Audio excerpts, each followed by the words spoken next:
What's going on, everybody? Welcome to the Awesemo.com NFL strategy show. It's a big day. Week 2 rapidly approaching, and that means that Matt Savoca and myself, Dave Loughran, are going to be breaking it down in full. 13 games. That's right. 13 game slate heading into week 2.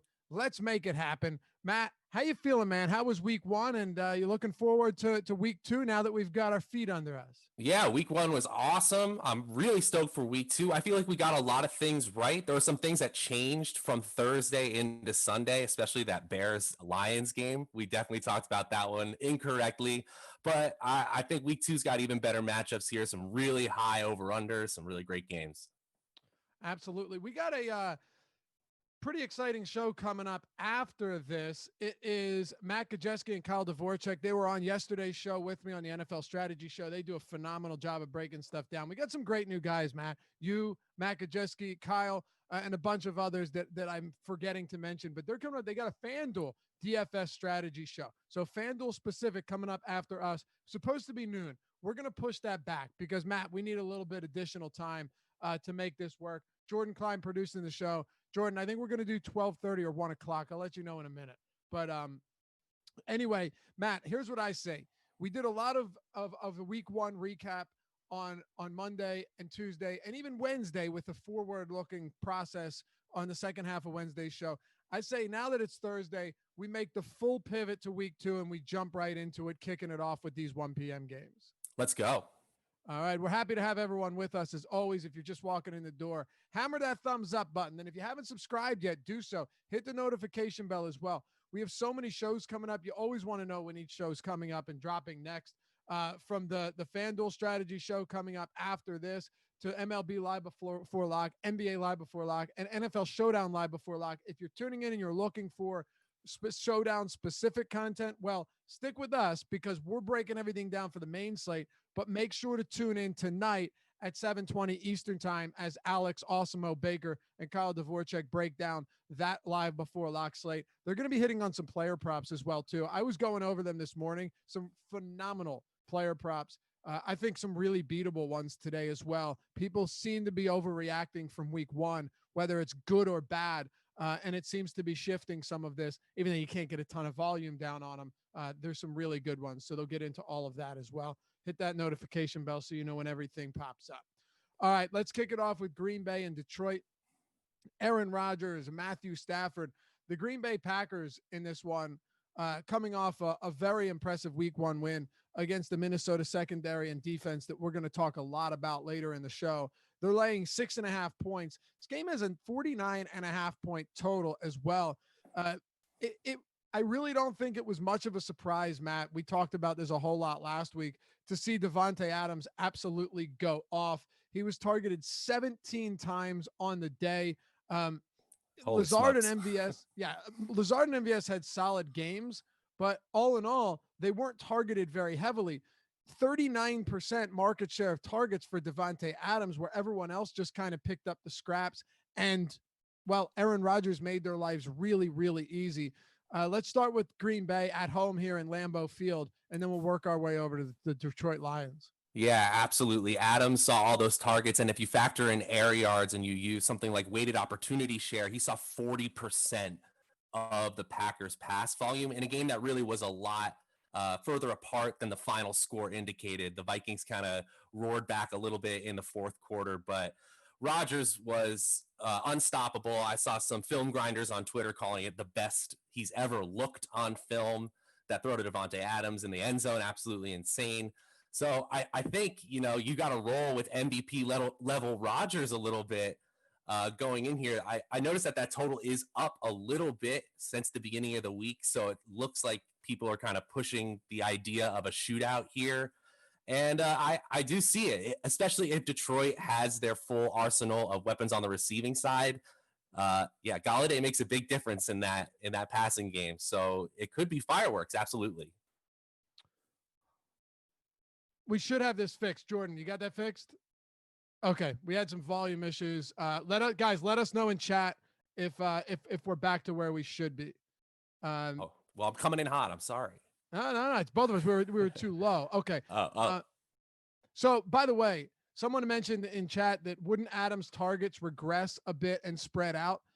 So that's kind of the thing. Normally, the answer to that would be yes, right? But I don't know if that's necessarily the case in a spot like this, because your second and third receivers, your starting tight end, all of these guys are very, very lackluster in terms of what we should expect from them, on a weekly basis. If Devontae, here's what I'm saying. Devontae Adams, this dude is going to average double-digit targets per game this year. If he doesn't, Correct. I'd be shocked, Matt. I think you're going to see 2018 DeAndre Hopkins target share and target volume for Devontae Adams this season. Yeah, I really have nothing to disagree with there. And even if his target share moves over to someone like Lazard or MVS, I still think from an air yards perspective, you're totally covered. I think especially in full PPR like DK, you're looking at a locked in cash game. If you can fit him, you play him every week for Devontae Adams. Okay, so outside of him, Aaron Jones, I had an Aaron Jones rushing prop over 65.5, and I think he finished with 66. So wow, we'll take that all day. But it is an interesting team in that the volume is going to go to two guys primarily, Aaron Jones and Devontae Adams. Now, to be fair, Jamal Williams did have some opportunities. He was on the field a decent amount, saw 11 total looks, 7 carries and 4 targets. Second round draft pick, A.J. Dillon, was not featured, really didn't factor in much at all, 2 attempts for 14 yards. And then they decided to mix in Tyler Ervin a little bit too, had a 21-yard scamper, had a few looks, or a few carries and a look. But all in all, this should be Aaron Jones backfield. I'm expecting between 15 and 20 carries a week from him in positive game scripts. And I would assume this is another positive game script. But, Matt, the running back position has a lot of really good value, a lot of really good, as it stands now, low-owned plays. Does Aaron Jones make any sense to you, or do we just have too many good options surrounding him in week 2? Well, you're right that we have a ton. And I'm looking at Awesemo's projections here, and he comes in at 12.2% ownership right now. So it doesn't look like he's being faded at all by the field. That's quite high. At the same time, one of the beneficiaries of Aaron Rodgers possibly playing like the top level we've seen him at is they're going to be at the goal line. You know, he had so many touchdowns last year, and he added, as you said, decent 66 yards on the ground. You add a touchdown to that, and all of a sudden you've hit pay dirt in fantasy football. So I think you have a lot of opportunities for him in high value places. And like you said, AJ Dillon, not that involved. We always assumed that he was going to work in slowly as a rookie, but the rotation isn't going away. It's just those touchdowns we're trying to capture. It really is. And we saw a ton. We saw the touchdown equity for someone like Aaron Jones so high last year. Ridiculous numbers. You know what else was really nice to see with Jones, though, and surprised me a little bit, but I guess it shouldn't have. While he didn't rack up the yardage, he did have 6 targets. So he is definitely going to be utilized quite heavily. Is there anyone else for Green Bay that you like?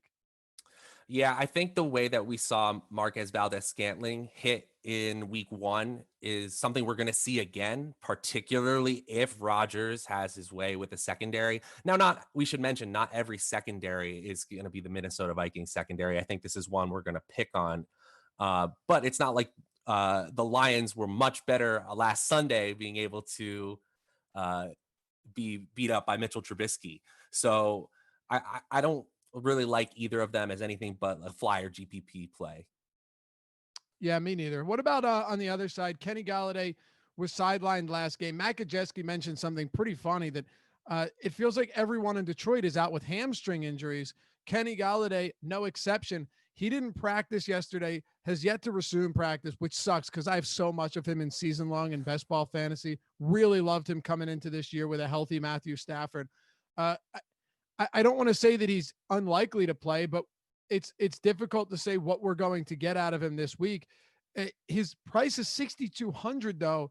Marvin Jones is 5,700. This game, according to Vegas, is profiling as a shootout. It's got one of the highest totals on the slate, third to be exact, at 49.5. What are our thoughts, or what are your thoughts on the pass catchers here? We can get into this muddled backfield in a moment, but if Golladay does play, 62. If he doesn't play, Marvin Jones is 5,700. Yeah, I think as we mentioned last week that the Lions use Kenny Golladay in so many high leverage situations. They love him for multiple deep targets a game and multiple goal line looks if they're lucky enough to get there. And what I thought I saw in week one is an offense that was without its main playmaker, looking for another body to step up. One thing to mention is rookie Quintus Cephas saw 10 targets, only caught 3 of them, but 10 targets in your first game in the NFL as a 5th-round pick is nothing to scoff at. But when you're trying to ask Marvin Jones to step up into that 1A role, and then somebody else like Amendola, Hawkinson, or the aforementioned Cephas to step up, it's a lot to ask. So I'm worried about this game going under its total because the Lions not showing up if Galladay's hamstring continues to be an issue. And they certainly didn't rank very well in terms of net expected points. They were 20th in the league. And so their defense looks beatable.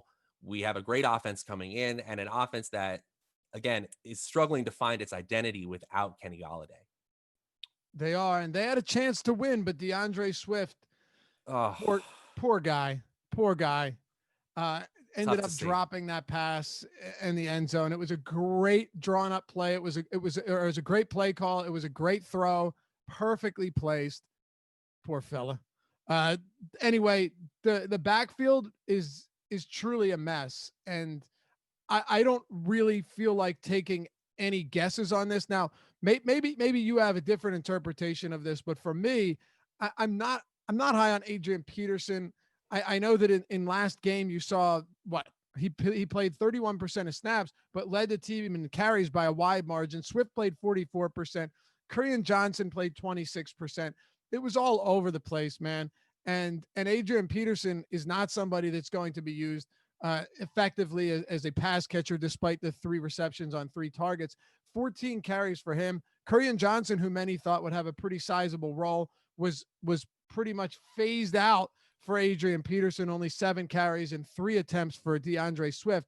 Swift was targeted 5 times and ran a decent amount of routes. But all in all, I don't really have much interest in trying to take guesses against a decent enough defensive front in Green Bay. What are you doing with them? Yeah, I think I would have a little bit of Swift in GPP plays because of the pass catching upside. And you saw him, they went to him at the goal line. He had a touchdown there. And obviously, they tried to get it to him for that game winning score. It just didn't go his way. Adrian Peterson, as you mentioned, he was utilized essentially every time he was out on the field. So, like you said, didn't play a lot of snaps, saw the ball over 75% of the times when he was on the field. So he's their trap running back, the low value touch running back for them. Certainly could get a goal line look, but even the fact that we saw the rookie Swift get that goal line look in week one, I think there's still a sky high potential for Swift. And then Kerryon Johnson just got the ceremonial start. Essentially, he started the game out there, and then Peterson just outran him. So I have no interest whatsoever in Johnson in really any type of format. Me neither. And DeAndre Swift, if you look at Pro Football Focus, he ran 23 routes on the day. That was the 9th most among all running backs. So it's not bad, right? Like Christian McCaffrey ran 34 routes in that game or in week one. DeAndre Swift was on the field with opportunities to make some plays as a pass catcher. I get it. I don't have a problem with it at 4,900. I wish he'd be a little bit cheaper because I'd still much rather go to like Ronald Jones at 5,200, but I can understand the appeal there. Any thoughts on Hawkinson or any tight ends in this game before we move on? Yeah, I'm glad you mentioned it. I still think that there's another level to Hawkinson's game in the passing game, but because Detroit still has a bit of the old school rush first mentality, I don't know if we'll ever see that full target ceiling for him. They seem much more committed to using slot receivers like Danny Amendola, like Quintus Cephas. So I think it's really a touchdown or bust for him. Let's move it on here. Game 2, San Francisco, New York Jets. Richard Sherman hitting the IR. Now, short-term IR, he's probably going to be out for like 3 weeks, so nothing too much to read into from a long-term standpoint. But this game, a slight bit of an impact.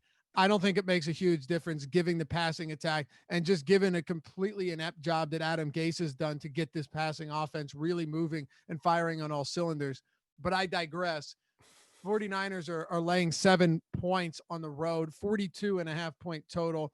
The Jets have an implied total south of 18. So that doesn't look good. We'll kick it off with San Francisco. Raheem Mostert, last game, 15 carries, 56 yards. He had 95 yards on 5 targets, of course, thanks in large part to a 76-yard catch and run for a touchdown.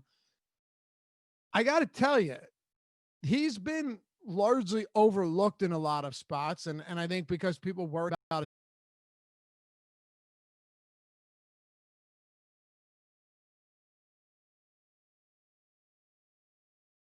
Played 31 and 10% of snaps respectively. Kyle Juszczyk played 58%, but you know that he's not out there to make plays with his hands.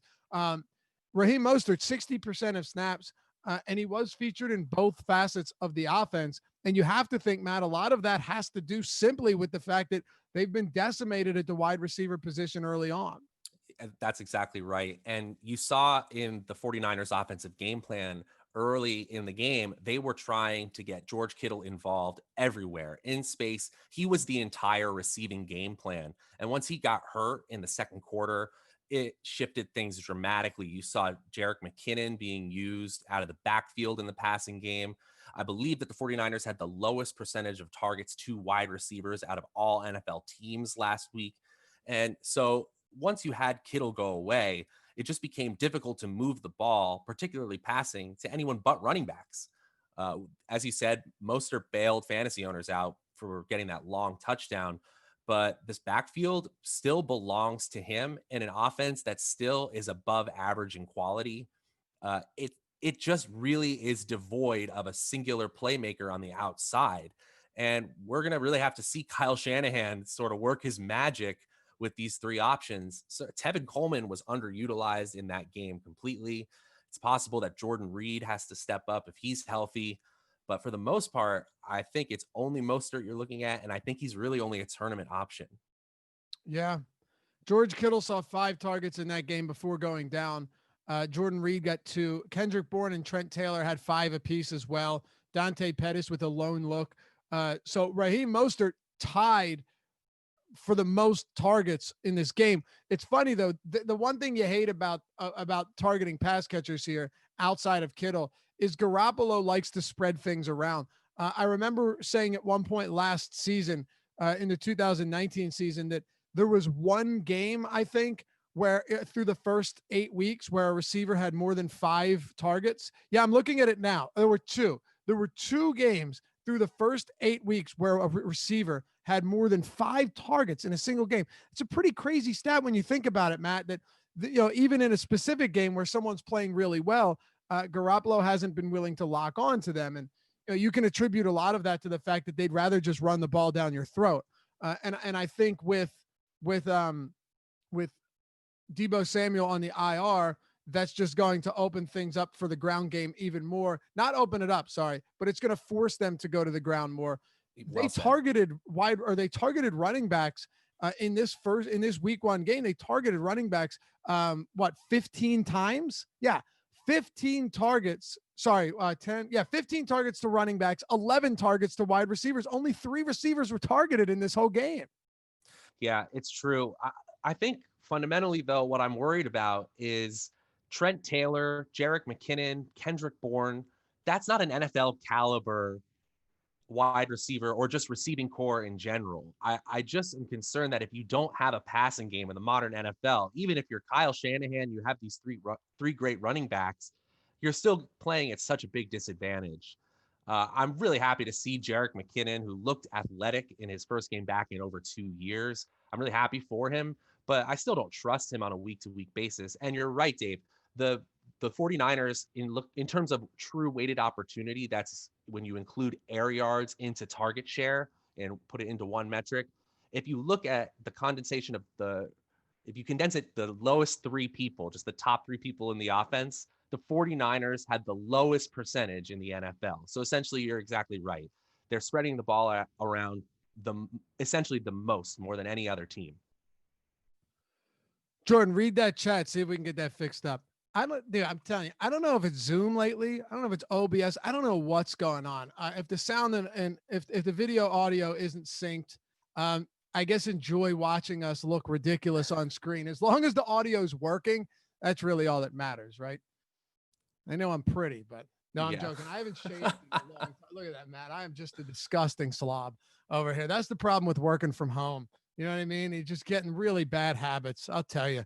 Not what good. habits? What habits? You want to know? Everything's gone. Everything's gone. Yeah, exactly. Well, I used to shower every morning. No, I'm just kidding. Ask Adam Scher about his habits. You'll enjoy that too. So, okay. The other side of this one with the New York Jets, Jamison Crowder broke off that 69-yard reception. Again, a lot of this, if you had looked at Buffalo's defense, if you looked at Jamison Crowder's game, it would have been pretty underwhelming. He'd have had like 6 for 12 for 50 or something, 60 yards, which is, I know, I'm sorry. That was a 70-yard reception, right? 69 yards. So, and he had 115. So you do the math. Like, it would have been your typical Jamison Crowder game. So just to point that out, you're not going to see a ton of 50, 60, 70-yard breaks from Jamison Crowder in the future. So, when you're looking at fantasy points, always try and put that in context, right? Jamison Crowder's 5,400. There is no Richard Sherman, but he wouldn't have seen much of him anyway. I do think Brashad Perriman likely gets a boost just because Sherman won't be lining up outside. Likely it would have been against him. Maybe that helps. He's 3,800, but all in all, I can't exactly say I'm jubilant about the prospects of this New York Jets passing offense. No, not at all. And, I think we'd be mentioning the San Francisco secondary's injuries a lot more seriously if it weren't the Jets lining up against them this week. Now, I will mention that Jamison Crowder did actually draw 13 targets, which is nothing to scoff at. That's a huge target share. It's a good point.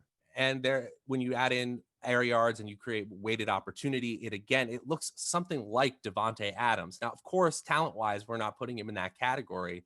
But when you add the fact that he now showed that he could break one tackle and break a long run, there's absolutely some upside there for against a depleted San Francisco secondary, who not only is missing Sherman, but Ahkello Witherspoon as well.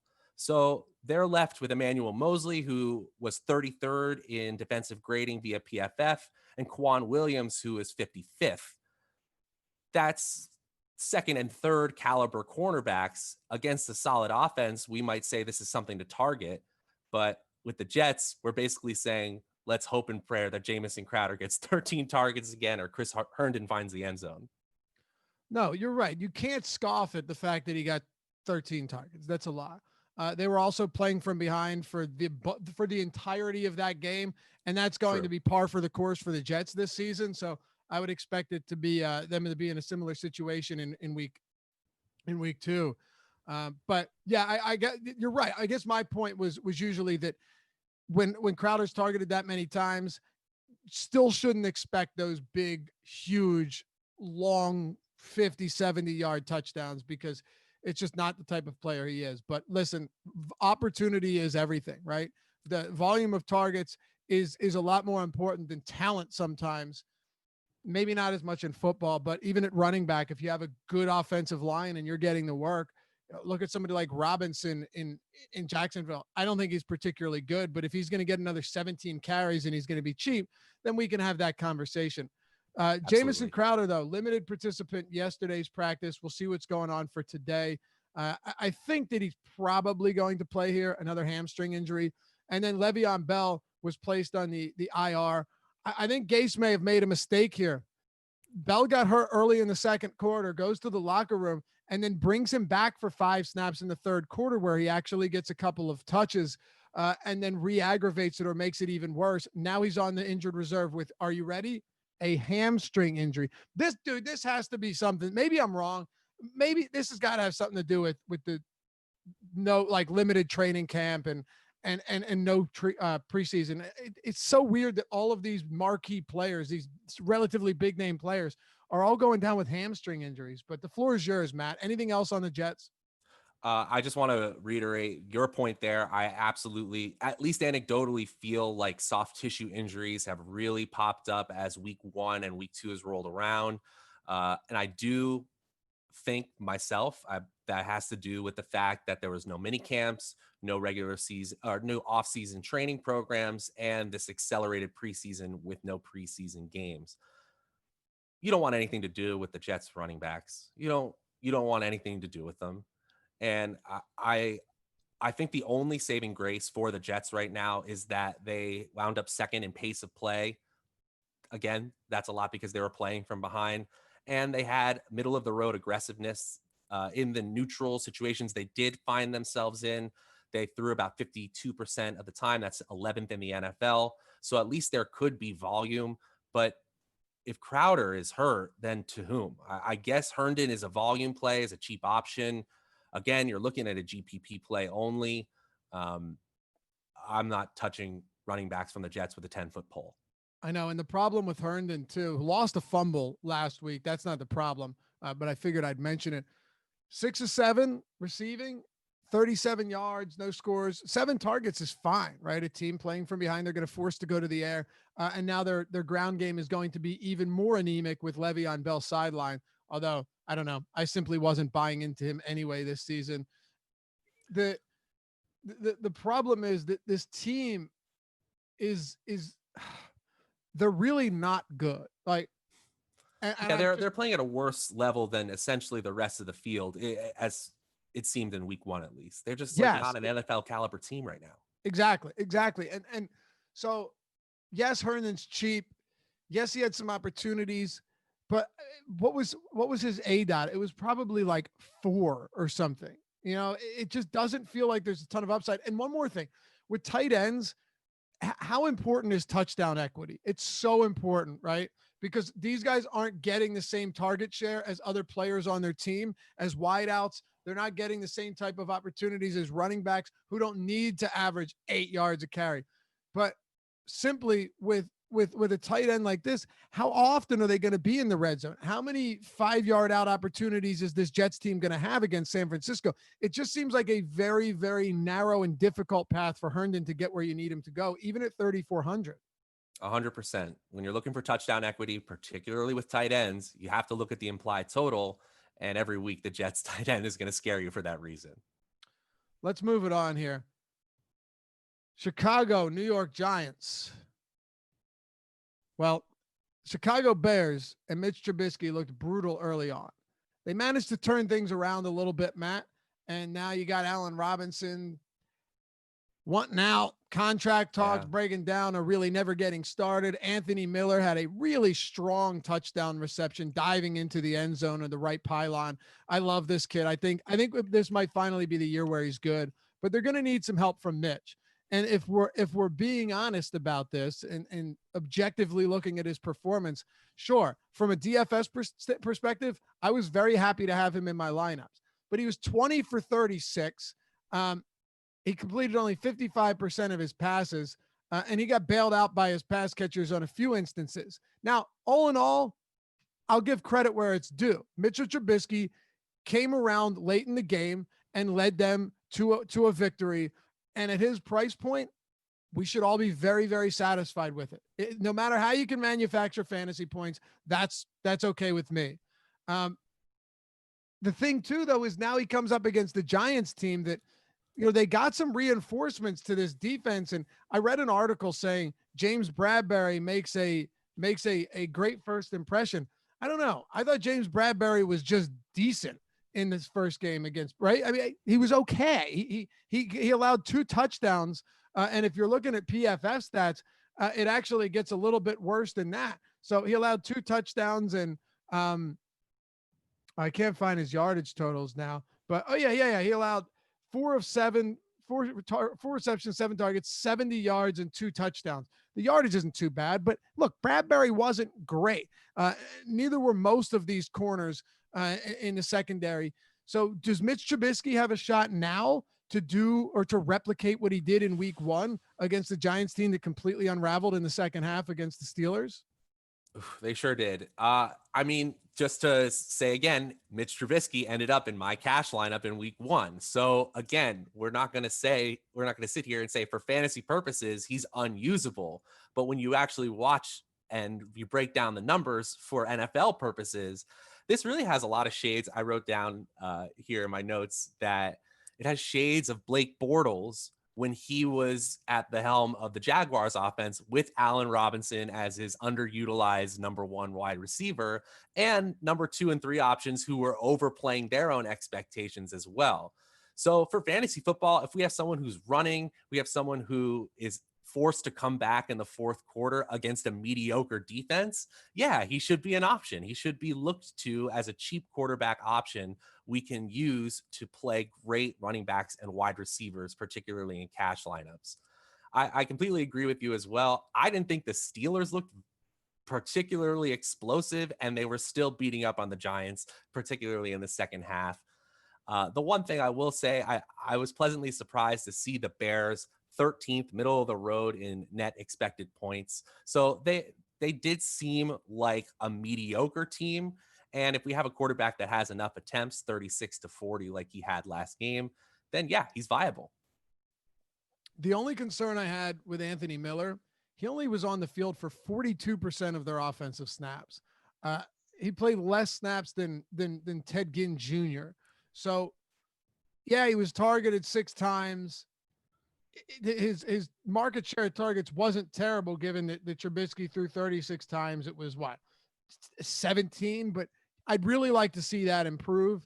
If Anthony Miller is somebody that I'm routinely going to be willing to pay $5,000+ for on a team that outside of Allen Robinson really doesn't have a number 2. Like he should be the solidified number 2 in this offense. He really should. And I also have written here that I think you might want to experiment with GPP lineups that use possibly Robinson and Miller, trying to capture a large amount of the target share and air yards if you're trying to play Trubisky as well. So I completely agree. Absolutely loved Miller coming out of Memphis when he was a prospect. And again, the Giants one that we're looking to move against, we still feel like they're one of the secondaries we can pick on in DFS. Yes, sir. Looking towards the run game here, do you see anything that stands out to you on either side of this one? The Chicago Bears actually, according to PFF, have a -9% run blocking disadvantage against the Giants, which I guess might be a little bit surprising to some. But David Montgomery, in the same breath, isn't exactly wooing people over to his side right now. He had a decent game. He racked up 4.9 yards per attempt on 13 carries. I think he's going to have a more improved season than last year. But with the Chicago Bears being almost touchdown favored, actually be putting biases aside and saying maybe David Montgomery is the one we should be targeting in this game. Because Matt, I know it's crazy. I know he hasn't been good. I know he hasn't been super effective. And I know Tariq Cohen is breathing down his neck for opportunities. But more so just in the passing game. This could be one of those spots where if the Giants struggle again out of the game, Montgomery gets 20 carries and gets into the end zone twice at very low ownership, I'm at least willing to consider him. You could do worse than David Montgomery. And I was particularly encouraged by the fact that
All right, hold on. Did you turn it back on?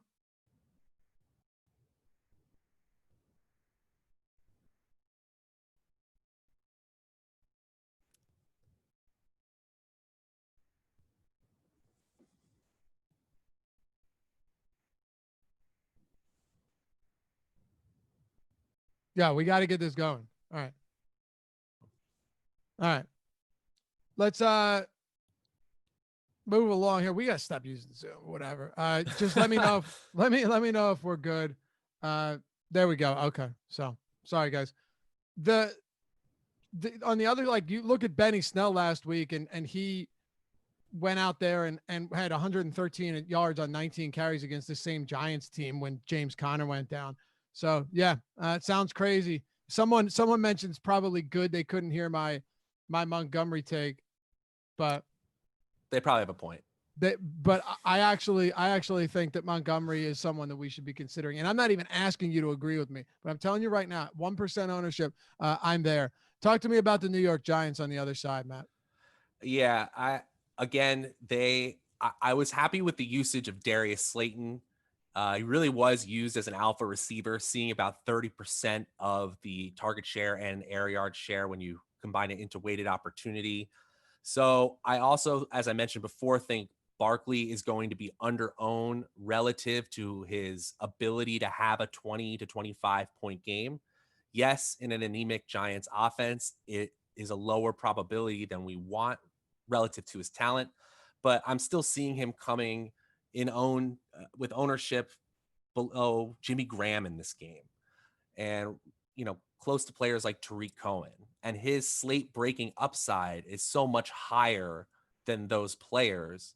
He at least has some appeal as a pivot play, particularly from those main RB1s that we're thinking of that we'll mention later in the show.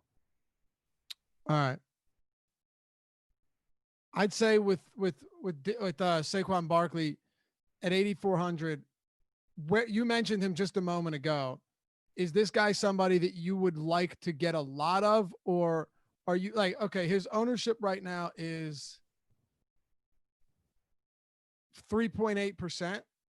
Where would you be comfortable with on Saquon Barkley against this Bears team? Well, I think with low ownership like that, even if I play him in 6 of 100 lineups, I'm like double the field on him. So you don't have to play him a ton in order to feel a little bit stronger than the field. I just think that in one of these situations, especially against a Bears team that could have the game get away from them if they turn the ball over, which we've certainly seen Trubisky do, if he's in a surprise second half clean up the game opportunity, Barkley thrives in those situations, and then we could see one of those classic outputs from him. Okay. Philadelphia and the LA Rams. Philly opened as 2-point favorites. They've since moved to +1, which is probably where it should be, +1, +1.5. Miles Sanders, full participant. I'll tell you what, I've said it a lot, but this is a medical staff that was completely revamped last season and only got worse. I swear to God, this entire team is injured before the season even begins every single year. And I don't know how much more of it I can take, Matt. But anyway, the Philadelphia Eagles, dogs here at home after a brutal loss. Carson Wentz had the lowest PFF grade of any quarterback coming out of week 1. He got sacked a career worst 8 times. There was nothing good to take away from that outside of the first quarter. And now you've got them going up against the Rams, where the Rams have Aaron Donald, who just throws 300-pound men to the ground like it's nothing. It could be another rough go. Lane Johnson is expected to play, though, which will bolster that offensive line a little bit. But I still have some concerns about this one. Absolutely. And I think we do need to contextualize the poor numbers, especially the sack numbers against Wentz this first game. I think Washington's defensive front is legitimately great. Right now, they're playing at a really high level, and they're gonna give some really strong offensive lines some trouble as we go down the road. That said, there's no excuse to have Carson Wentz running for his life the entire game, getting walloped. They're incredibly lucky the amount of times that he was hit. I believe he was hit 9 or 10 times. And he didn't get hurt. They're lucky he just didn't get hurt. He was already coming in with a soft tissue injury, as we mentioned. The other problem is that he just was not accurate on deep targets. I believe this is PFF graded 3 of 10 targets to Jackson and or Reagor as catchable. So they were giving him looks. He threw the ball 42 times total. But when so few of them are catchable, you're going to wind up with a very, very inefficient day for all the pieces. And finally, Boston Scott was a surprise major RB pick. You can say dog shit. He was miscast as a lead back. He really profiles more as a Darren Sproles type, as the Eagles used to love to use. But when Corey Clement is your other option, like, you don't really have many alternatives. It's like Darren Sproles and Darren Sproles. That's not a running back core. Right. Yeah. So we saw, I think one of the Eagles, we saw the Eagles at their floor, I believe. They still have the talent to be a playoff team, obviously, but it just shows you how important a banged up offensive line against a ferocious defensive line is such an advantage for a defense. It is. And of the 8 deep targets, passes of 20 plus yards for Carson Wentz, 3 of them were catchable. There was a touchdown on one to Dallas Goedert, but still, that's rough. I'll throw this out there. I mentioned it the other day, and I'll continue to say it. I still think there is a ceiling here and there's upside still here, especially given the recency bias after last week. Like, Deshaun Jackson was targeted 4 times 20 plus yards downfield. Only one of those balls was catchable. Last year, if you remember, against Washington in week 1, he was targeted several times downfield, caught 250 plus yard touchdowns. And there you go. That's simply all you need. So yes, I'm willing to go back to the well here. I think Jackson's 54% snap count increases. I think Reagor's does as well. I could only imagine. And by the way, Ertz and Goddard played monster snaps apiece. There's still some upside here. There's still something to like here. The question is, can Carson Wentz throw the ball away when he needs to? And 2, are they going to adjust? If this line is not protecting them, Matt, are they going to adjust and get the ball out of his hands quicker? Because that is one of the biggest areas of needed improvement. If you can get the ball out of his hands quicker, you have playmakers. Miles Sanders is a playmaker. Boston Scott in open space, he's a playmaker too. Correct. And Dallas Goedert can get some yards after the catch. So, and even Deshaun Jackson, like, you throw it to him in bubble screens or some quick slants. Same with Jalen Reagor. These are some guys that can make plays and create yards after the catch. I'm curious if they're going to keep just launching downfield if they can't protect Wentz, or they're going to try to get balls into the hands of their playmakers in space and let them create after the reception. I believe I updated my matchups column for week 1, saying something very similar last week. And I thought that the offensive line injuries and the injuries to Sanders meant that they would go more pass happy. And that's exactly what we saw. The thing I didn't believe would happen is that they would be taking so many deep shots. And I think if you watch the game back and you look at their offensive scheme that they tried to implement, it involved a lot of short area targets to Ertz, to Scott, and then trying to take deep shots. But it seemed like the balance was off. Again, when you have the pass rush like Washington's breathing down your neck, that's when you get incomplete, uncatchable passes. And we saw it over and over and over again.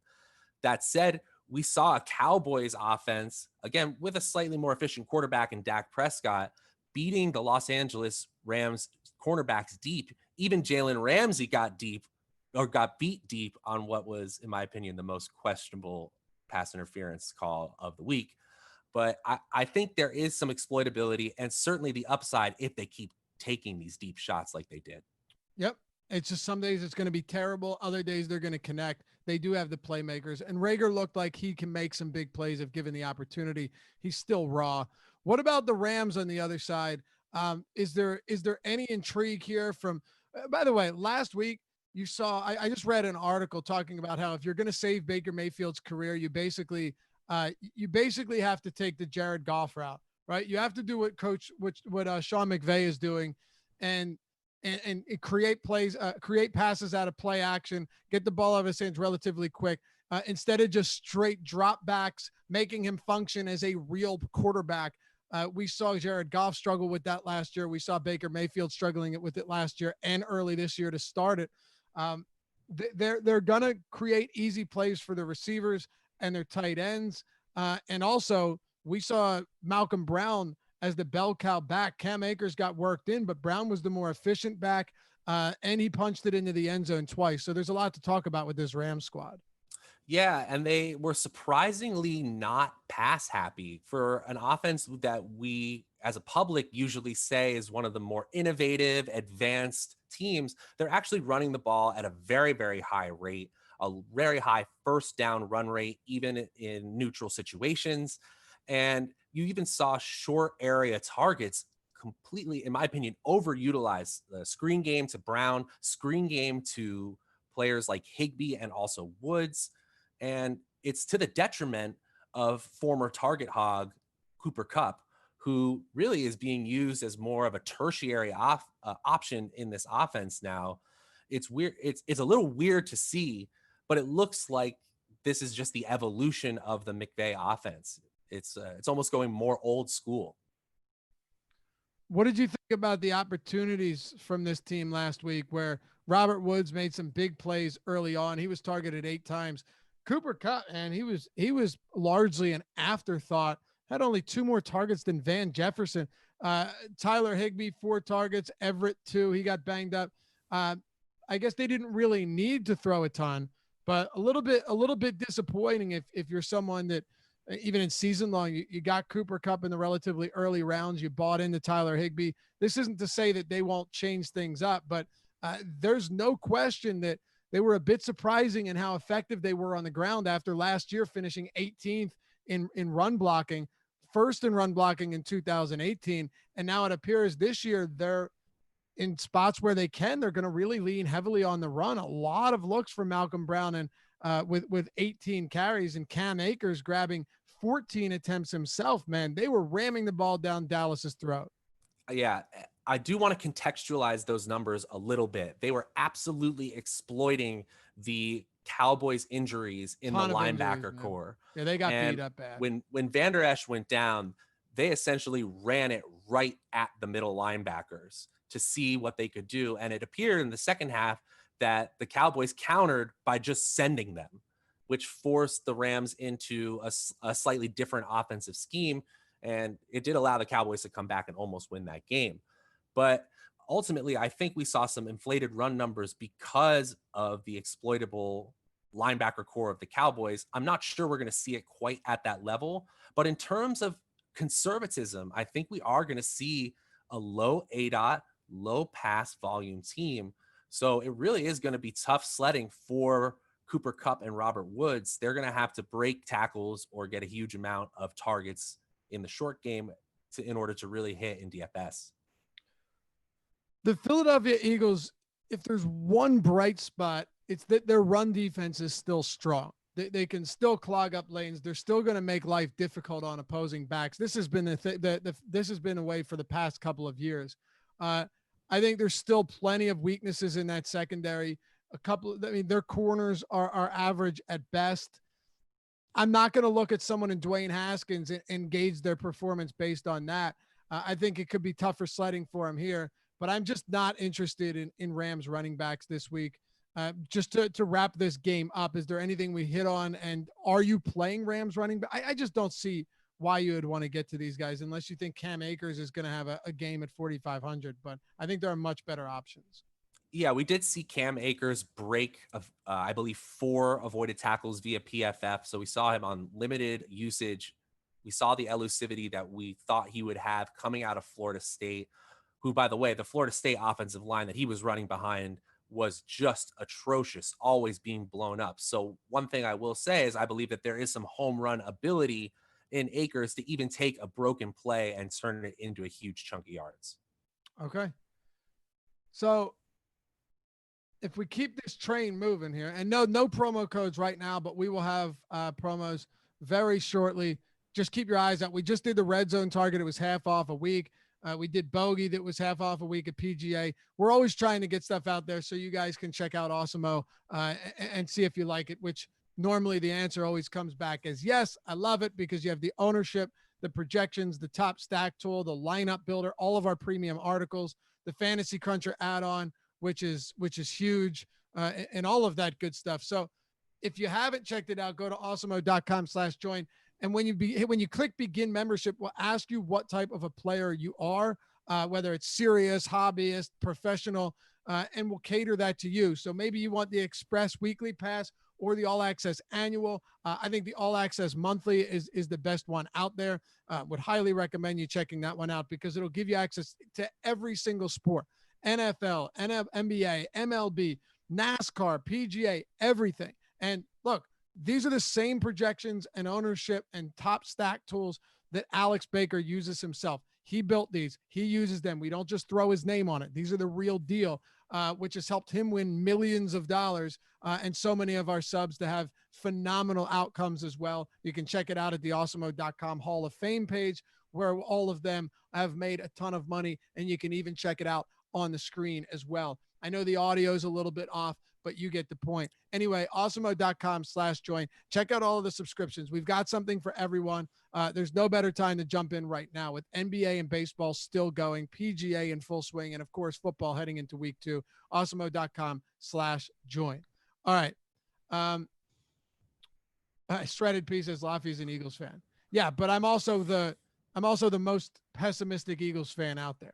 Like I thought said, of you as he was getting pummeled in that game on Sunday. Oh yeah, just brutal, Matt. Horrible. No, I'm realistic. I think you'd be crazy not to think that there's some upside because they have the speed and they're built to break off huge plays. But there's also the fact that if Carson Wentz is missing those throws and he's inaccurate, you're not going to get anything from those guys. Super perfect example of the high ceiling, low floor players pretty much scattered across this team. Okay, Tennessee and Jacksonville. Jacksonville destroying lives in survivor pools last week. Man, what a surprise that was. Coming in as 7.5, 8-point dogs, winning outright. They're 9-point dogs again this week, 42-point total. We'll kick it off with the Tennessee Titans on the other side of this, though, and I will let you know, I will remind you, yes, Derrick Henry is not someone, or I should say no, Derrick Henry is not someone that is featured heavily as a pass catcher. However, he might have 40 fantasy points this week. Look, he had 116 yards last week, only 3.7 yards per attempt, but he carried the ball 31 times. They just kept feeding him. No matter what, Derrick Henry kept getting fed. And that's in a game where Ryan Tannehill threw the ball 43 times. So he threw 43 times and Henry still had 31 attempts, going up against now a Jacksonville team that has lost key members of that defensive line to trades and free agency. All I know is that he should be more expensive than this. $7,900 on DraftKings to me is still too cheap. He's going to get ownership for sure, but I could see a 3-touchdown, 150-yard game here, and I wouldn't be shocked, Matt. 100%. And so two of the things that you mentioned there. One, Tannehill threw it so many times on top of Henry's runs. Exactly. That means that the pace of play for Tennessee is actually quite high. And that's a little bit masked right now because they only scored 16 points in their win. So if you're going to have a high pace of play and you're going to have a bell cow back, you're looking at somebody who is eventually going to overachieve their expectation, maybe even with touchdown upside. We've seen that before with Henry against the Jaguars many times before. The one thing I will add is that Next Gen Stats actually graded Henry quite poorly. In terms of yardage expectation per rush, or a total yardage expectation, he actually had minus 36 yards. As you mentioned, his yards per carry was nothing to write home about. So he basically left yardage on the ground in relation to his volume there. And the Titans' entire offense left points on the board compared to how they want to play. I still think Henry is a locked-in running back. One of the things you might see is some inflated ownership simply because it's Derrick Henry versus the Jaguars. And that's just becoming this like theme. He had the 99-yard run against them. He's had 4 touchdowns, 238-yard games against them. It's just something where the casual fan may say Derrick Henry always beats up on the Jaguars, leading to some inflated numbers in ownership. I think it will. But I also think there's no reason Derrick Henry shouldn't beat up on the Jaguars. there are some pivots for sure, but this is one where I'm okay to eat the chalk. There's the likelihood that they're playing from behind is very, very low. They don't have Dion Lewis anymore either. So Derrick Henry actually was used a little bit. He ran 20 routes in this game, Matt. That's for somebody that has 31 touches. I can get on board with you giving me, run 20 routes, have 3 or 4 targets per game. Yeah, I can live with that. Do you have any takes on the pass catchers for Tennessee? Yeah, don't be too concerned about A.J. Brown. They absolutely tried to scheme him open in the second half. And, I will give credit to the new look Monday Night Football crew. They seemed much more locked and loaded than I don't want to say anything poor about anything, but they really seemed ready and prepared for the Monday night game. And they were talking about A.J. Brown beating his man, getting open downfield, and Tannehill just not seeing him, not throwing him the ball. That said, he still commanded just as much volume as Corey Davis, who had a wonderful game for his standards. But most of those plays were underneath passes, clear secondary option type plays, short area passes, and they also got Jonnu Smith and Michael Pruitt involved. Like you said, the real bell cow upside for Derrick Henry comes if he can get those couple of receptions on top of that insane workload and maybe a few goal line carries here and there. But most of all, I'm looking for A.J. Brown to get some sort of bounce back game, but I'm all for Corey Davis breakout. I was huge on him coming out of school. He's disappointed so many fantasy and DFS owners over the years, but it's not like he wasn't highly touted as a prospect, and he certainly put it together for week 1. I want to throw one thing out there. CJ Henderson, rookie cornerback for Jacksonville, had an outstanding game. Phenomenal. Was targeted 10 times, allowed only 58 yards. Phillip Rivers passer rating when targeting him was 28 on 10 targets. So look, it's only one game, understandably so. I get it. I'm not going to overreact too much, but I thought what you saw out of Henderson was really impressive. And it's probably something we pay a little bit of attention to going forward, because right now everyone's looking at this Jacksonville team as beat him up everywhere. Doesn't matter. If he starts shadowing players, and we start to see that, maybe there will be certain spots to avoid with Jacksonville. But as of now, I don't think we can really make a decision there quite yet. Correct. I definitely want to add that James Robinson is getting the kind of usage and has the price that he's always in consideration right now. And he didn't run poorly at all. So I know that's the other side of the field, but I do feel like that's definitely worth mentioning in this game. I saw the same thing you did regarding CJ Henderson. He made the game-winning pass breakup, and Rivers kind of looked like he didn't know what hit him. He thought he had a sure completion. So even that kind of vividness bias, plus the solid defensive stats for him, maybe it's something where we start looking at wide receiver ones having a tougher matchup than we think against the Jaguars. How about the Jacksonville Jaguars on this side? Offensively, James Robinson saw all 16 running back carries. Chenault had a couple, Minshew ran a few times, but James Robinson was the primary back, actually exclusively the running back getting the work on the ground for Jacksonville. Chris Thompson didn't see a single carry on the ground either. James Robinson is $4,400. Not a terrible price point.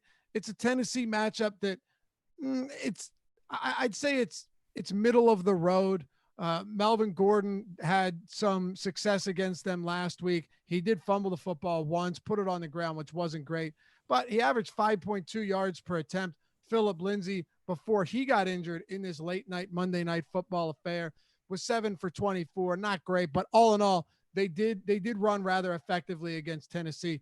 Can James Robinson get where we need him to go at this price, knowing that he was the featured back? Yep, 100%. He really can get there. Will he get there? Well, of course, he has a lower probability than some of the other backs that are higher priced. But because he hasn't been priced up compared to the amount of usage he'll get, even in a slow-paced, low-volume offense like Jacksonville's, you still have to consider him for all the optionality you get with the other items in your lineup. So it is something, like you said, that Tennessee is middle of the road in terms of guarding against the rush. And it could be something where we find Minshew efficient, effective, a little bit more than we thought. But even when he's only throwing 20 passes, if he's going to throw 3 TDs, that means he's getting to the end zone enough times for a bell cow back to plunge into the end zone one time, hitting pay dirt at that price. Do you have any interest in Shark or, I mean, it's pretty much it, right? I don't think we need to get into any other options here. With such a low volume and a slower pace of play, they're really going to have to catch a touchdown in order to be great. Chenault's usage in terms of pre-snap motion and plays designed for him for a rookie, that was very exciting to see. He did get into the end zone, but again, we're talking about low volume and a slow pace and a team that's not expected to get in the end zone all that often. Hopefully we see Minshew sort of increase that volume and keep that efficiency, then we'll sing a different tune. But for now, they really have to get a touchdown. Yes, they certainly do. Guess we can keep this one moving. I was trying to look at the pace of play in this game. Let's see. Yeah, so seconds per play, Jacksonville was the second slowest pace in the league behind New England last week. Tennessee, though, that was a pretty crazy one, right? 23.9 seconds per play, 32.5 for Jacksonville. What a big difference that is, right? All in all, though, I think you mentioned if you're Tannehill and you're throwing 43 times and Henry has 31 carries, that's a lot of plays. That's a lot of plays. So maybe it benefits maybe it benefits the Jacksonville Jaguars, especially if they're going to play from behind and have to manufacture some points, because they never really were in jeopardy of losing that game last time out.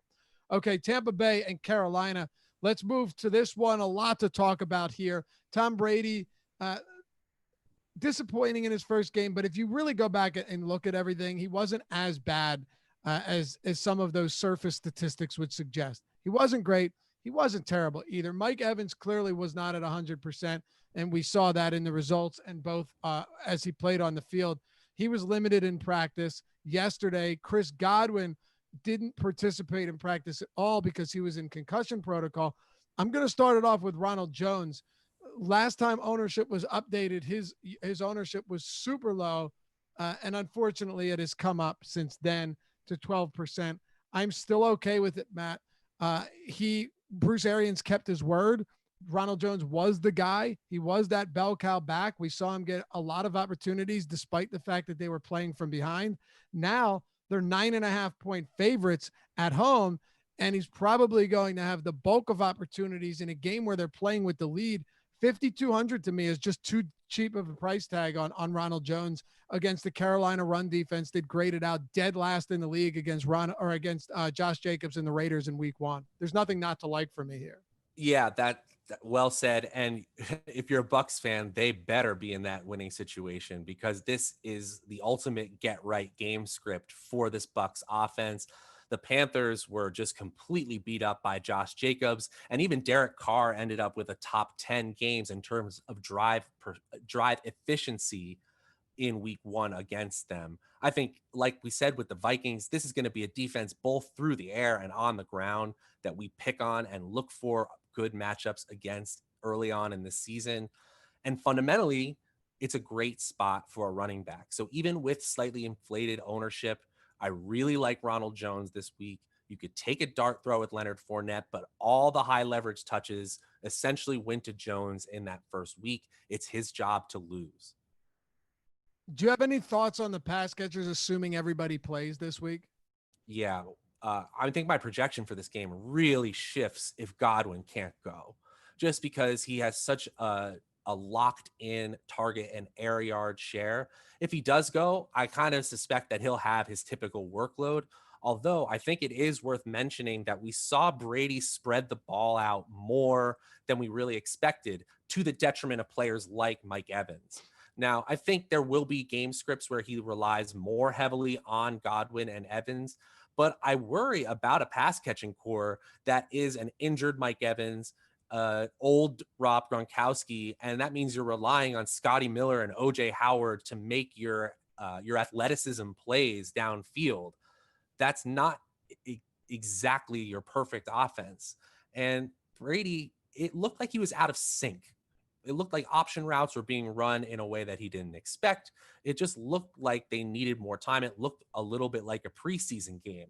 So what that leads me to believe is that he needs a slightly easier opponent so that he can get his reps in. And all of a sudden we see those missed communication plays turn into big gains like we've seen in the past. Yep, good points. And this is not an offense that he's really used to running. He's been in the league for 20 years or whatever, but I think it'll definitely take some adjusting. There is more upside though with Brady, assuming everyone's healthy. Last year he had no real deep targets. N'Keal Harry doesn't count, right? He was injured or he was a rookie playing well over his head. Jacoby Myers, like there wasn't anybody there. Now you've got several players, even throw in OJ Howard, who has deep ball stuff that can get downfield and create some separation. I look at this team and say, Ronald Jones, I really like regardless. If you have injuries, whether Evans or Godwin is out, Ronald Jones is probably going to be leaned on even heavier. I prefer everyone to be healthy though, because then Carolina can't start selling out to stop them on the ground. Not to say they would against Brady, but it's possible. All in all, Brady still attempted a decent amount of throws downfield, which was really good to see. You didn't see a lot of that last year. He was throwing the deep ball, and a couple of them he got pass interference calls on, connected on one or two. Maybe one or two were uncatchable, but as long as he's going to do that to guys that are some of the best receivers in the league, then he's going to have some real high upside. So I wouldn't be too worried about last week. I think we're going to see this turn around. And while there's going to be some popularity here, I certainly do like Tampa Bay a lot. Carolina, Matt, last week, 34-30 loss to the Las Vegas Rams. Christian McCaffrey went ahead and did his thing again, but if you're playing him, you're paying a premium, and it might not necessarily be the best way to go about things, knowing that there's so many good running back plays on this slate. And Tampa Bay defensively are really stout on the ground. Now, McCaffrey's probably going to do everything he needs to do to get where he needs to go, because that's what he does, and he's the best running back from a fantasy perspective in all of football. But I want to talk about DJ Moore for a little bit. He's somebody that running back with any form of Tampa Bay stack actually makes quite a bit of sense to me. And Moore was disappointing last game. I get that, but he's fantastic. Carlton Davis is probably going to be sticking him in this one. I'm not super concerned about that. This could be a big game for DJ Moore. That's where I'm looking right now. Talk to me about where you stand on the Panthers. Yeah, I actually have the Panthers listed here as one of the stacks that I'm going to use this weekend as of now. I was really impressed with Teddy Bridgewater's accuracy, but he threw for more passes. I thought that the Joe Brady offense might have him use the passing game more than we'd seen him in New Orleans, and he threw 34 times.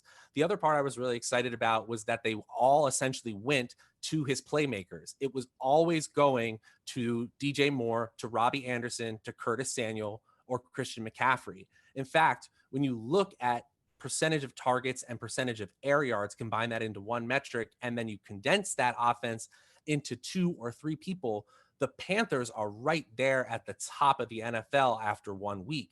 They're using their playmakers almost exclusively. And I know Anderson was the one who had the big game, the big touchdown run, but DJ Moore was targeted in the end zone on a quick slant route, and he just missed it. And he had the same amount of targets as Anderson. Still the complete alpha in this game. And if you're running it back with a Tampa stack, I absolutely love it. Anything else for Carolina? I mean, what is there left to say about CMC? He did have one poor game against Tampa Bay last year. They did shut him down. The identity of a Todd Bowles defense is to stop the run first, regardless of how rational or irrational that may be in the modern NFL. So there's a possibility that at 10K, he comes in way over-owned compared to the probability of him being a bust. That said, I'm not fading Christian McCaffrey. Are you? In tournaments, probably. That's fair. That's definitely fair in tournaments. You just move away from him entirely. Yeah, and look, I want to be clear. By fading Christian McCaffrey, I just mean I'll be below the field, I would imagine. Okay. His ownership is always going to be relatively high. It's not nearly what it was last week. And I'm assuming in game stacks I'm going to get a decent amount of him, but now, you know what? Maybe not a decent amount. I don't know. We'll keep moving on here, and we'll talk about some of these other running backs that just stand out as spectacular plays. We've mentioned it so many times, but like last year, and Kyle brought this up again that we talked about last week. Last year, once Christian McCaffrey got above 10K, there was 1 week where you needed him to win. And he only had 17 fantasy points that week. And it basically was just because rostering McCaffrey funneled you into a specific build. So yeah, I in cash, sure. But I don't think I need to get there this week in tournaments. He's just so expensive. Let's talk about Pittsburgh and Denver, though. Steelers got off to a little bit of a slow start. Ben Roethlisberger shaking off some rust and then came on strong. They ended up winning that game with relative ease. Facing a Denver team now that, look, I'm very high on Noah Fant. I was very happy to see that he produced well, especially when he was used. They kind of went away from him late in that game, and Vic Fangio is an idiot. But sorry, I shouldn't say that.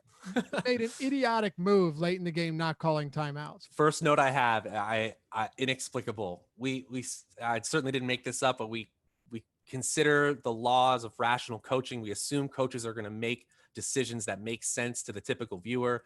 Didn't happen. Exactly. Continue. And I want to give Drew Lock a little bit of a break here because that game could have been iced away. He wasn't great, right? Tennessee defensively is good enough, and he wasn't great. But if Jerry Jeudy held on to that perfect throw for a first down late in the fourth quarter, not only do I win my alternate spread line of -2.5, taking the Tennessee Titans, I had them in another book at +2.5 too. So I covered that, but I got good odds somewhere else at -2.5. I thought they'd win that game.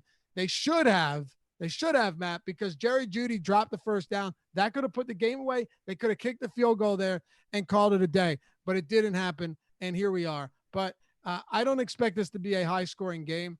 I have a lot of respect for Denver's run defense. When you can limit Derrick Henry to 3.7 yards and actually tackle this man in the backfield, no one else can do that, at least not many teams. I'm just not enamored with this game as a whole, but I guess it's only fair that we talk about some discount pricing on guys like Melvin Gordon and such. Yeah, I think if you were going to look at the slate and say, which games am I going to cross off as the lowest probability of going off into a big shootout, this might be one of them. I personally feel like the Denver Broncos offense is still one that just isn't going to be putting up a lot of points on a consistent basis. As you mentioned, they did utilize Noah Fant early on in the game. He had a wonderful touchdown catch, but ultimately I still think that we're going to see them with somewhere between 17 and 24 implied points all the time. And that ultimately means that they're going to have a lot of volume to one player.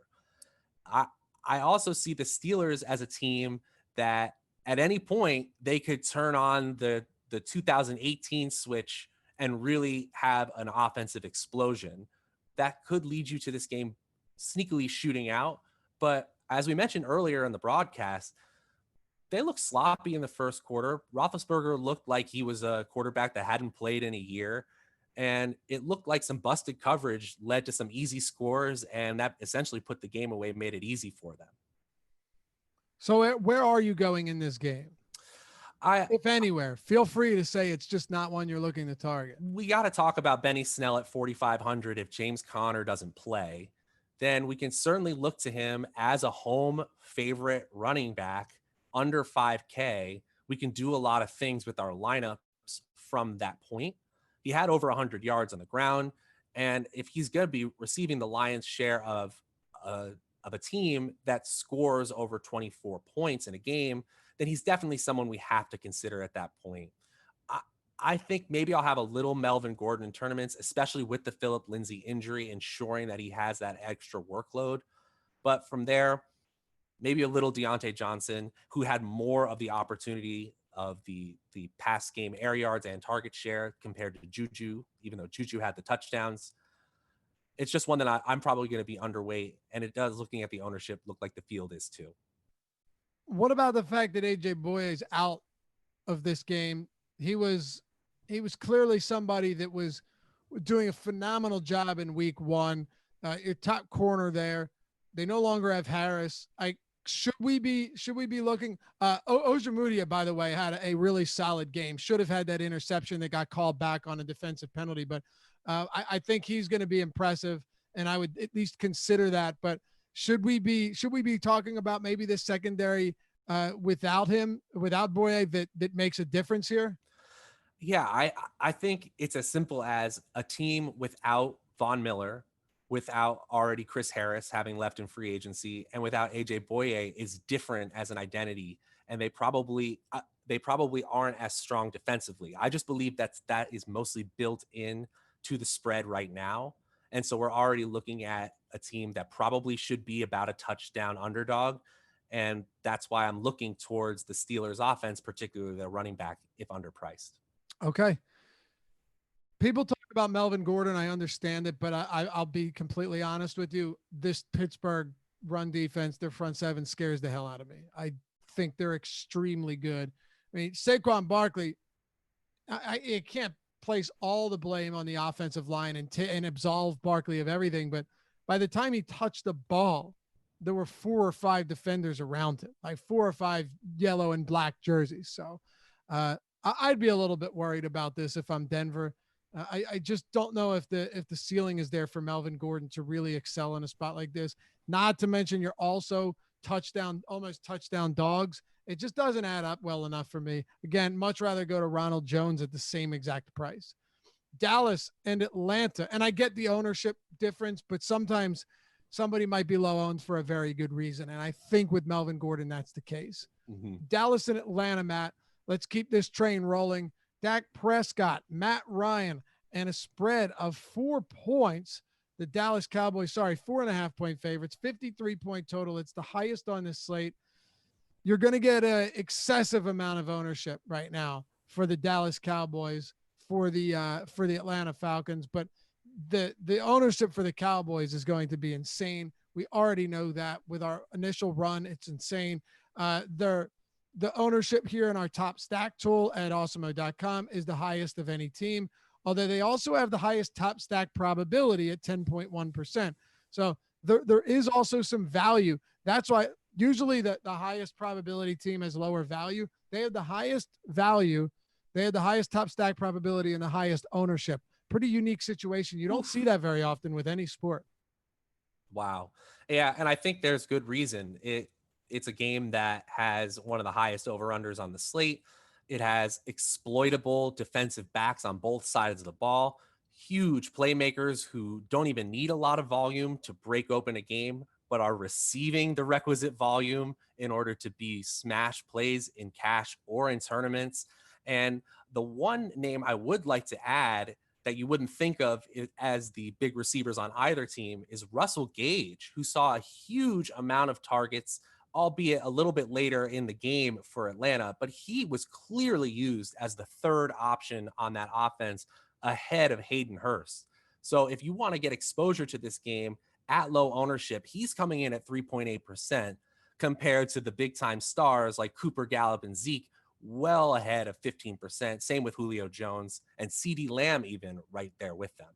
Great call. Gage, Jones, and Ridley all had 12 targets last time out. Who would have expected that? There's going to be some regression, no doubt. Like he's not going to pace their workload all season long, but the fact that he was involved does say a decent amount. He also had 2 looks inside the red zone. That's 2 less than Ridley, but 1 more than Julio Jones. Yeah, Russell Gage is always somebody that will disappoint, but if he in a super high passing volume offense, then we know that's Matt Ryan. We know that's the Falcons. There's reason to look towards him. I'm with you here. Matt Ryan threw 54 times last game. This is going to be another high scoring affair. The Dallas Cowboys, as you pointed out a few minutes ago, when we were talking about the Rams, Cowboys are dealing with myriad injuries right now. We still don't know who's going to be ready or who's going to be out, but they could be in some trouble for sure. The running game for Atlanta is, I don't know what to make of this, Matt. I'm still not sold on Melvin Gordon, or I'm sorry, on Todd Gurley. Just not there yet. Seattle defensively, that's a mediocre matchup, but I don't know, man. I'm a little bit I'm a little bit concerned with him. The biggest question is, if we go back to the Dallas Cowboys injury questions that they had at linebacker and other positions, if certain players are out, like, do we have news on what's Van Der Esch's timetable? Oh, it's a broken collarbone. It's 6 So to he's 8 out weeks. for Yeah. for what, 8 to 12 weeks or something? Yeah, they said this season, but it's going to be later for sure. It's the full okay. So Van Der Esch is out. Who else did they have injured? They had a couple injuries. I can't remember all the specific Sean names. Lee also went to IR as well. And usually Sean Lee, he's the one who fills in. Right, exactly.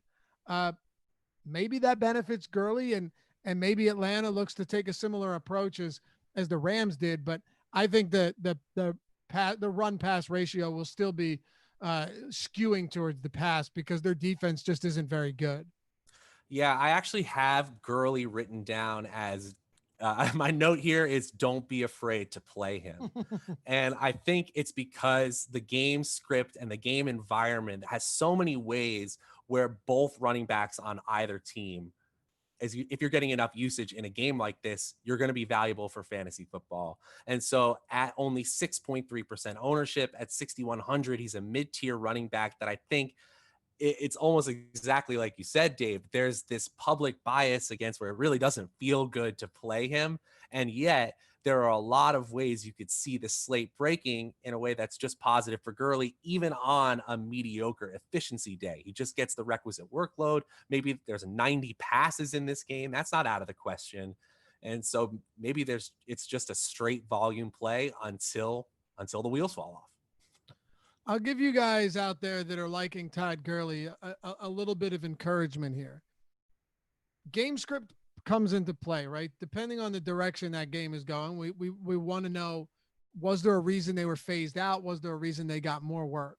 So in this game, Todd Gurley had 3, 4, 5, 6, 7, 8, 9, 10, 11, 12, 13, 14 looks in the first half. All right. 14 looks in the first half. I think 10 carries and 4 targets. Then in the third quarter, he had 5 looks, okay? 4 carries, 1 target. He was not used again once in the fourth quarter. Now, naturally, you're going to say, well, why? That sucks. He should be featured more in the passing game. Well, they were playing with a deficit. The game got out of control. They had to throw on pretty much every down. If this game stays closer, Matt, it stands to reason that if Gurley had 14 carries in 3 quarters, really 3.5 quarters, you could be staring down a 20 carry game for the first time in a while. Yeah, 20 attempts or 20 opportunities, I should say, in a huge game total is not ever a running back we're going to cross off our list. You know, it's just something where we have to consider him. It doesn't feel good. I certainly would rather have Ridley or Jones in my lineup, especially when we assume that it's going to be a back and forth game. But at the same time, these are the types of tournament pivots that can help people win a lot of money. So I think it's definitely something to consider here. Yeah. And look, I still don't think he has that same explosiveness, the same burst as he has before, but that's okay. That's okay. If you're giving me his elusive rating was 0 according to Pro Football Focus in game 1. Is that good? Yeah, that's fantastic. No, it's not great. Yards after contact per attempt. Todd Gurley was 34th out of 46 players that saw at least 7 attempts. So no, that was not great. But if the opportunities are there, we'll run with it. Wrap this game up on either side. Anything we missed, Matt, and we'll move on. Yeah, the Dallas Cowboys offense is certainly one that could ignite at any moment. Amari Cooper comes in with sky-high ownership for a reason. And I just have to say this. I'm sure it will get slightly better for the Atlanta defense. But I saw just a ridiculous quote from their defensive coordinator, Raheem Morris, who said that he didn't take the Seattle passing game seriously and focused on stopping the Seattle run.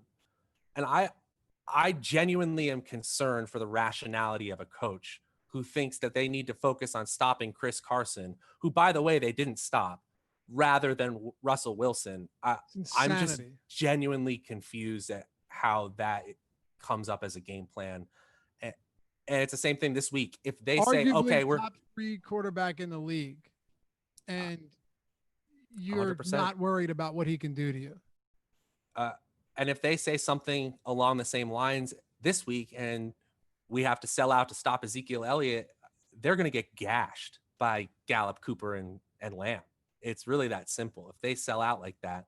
Now, it might be a situation where they swing back the other way too hard because of how badly Wilson beat them through the air. And that might be a great way to play it. Zeke Elliott, probably the most touches in this game, third most ownership. Good stuff, Matt. Yeah, I really like this game. I'm aware of the ownership, and maybe in your stacks, maybe in your Cowboys, Atlanta stacks, you find ways to be different elsewhere with some of your one-offs, right? That might be the move here. Gallup played 96% of snaps last game. Cooper 94. Even CeeDee Lamb got 82% of snaps. No other receiver played more than 3 snaps. Cedric Wilson, Noah Brown played 3 each. So it's these 3 guys out there. Now Blake Jarwin hits the IR, so you've got Dalton Schultz, who is not exactly a legitimate threat as a pass catcher, and Ezekiel Elliott, who will be worked in a little bit. But Dak Prescott, if they do feature these receivers and they do provide a heavy aerial attack against Atlanta, a lot of these receivers like Cooper and Gallup and Lamb are going to justify that, are actually going to warrant that same ownership. Amari Cooper, I said it, he disappears way too much for me. I think he's a fantasy fraud because he's not consistent. But he's going to have a huge game once a year. He has a 200-yard game in 3 straight seasons now. Not many players can say that. He will have some big games. I'm willing to take some shots. I just might be under the 25-30% that he's currently coming in at, and maybe look towards a little bit more Gallup. I think his ownership will continue to separate from Gallup's throughout the week. All right. We good to move on, Matt?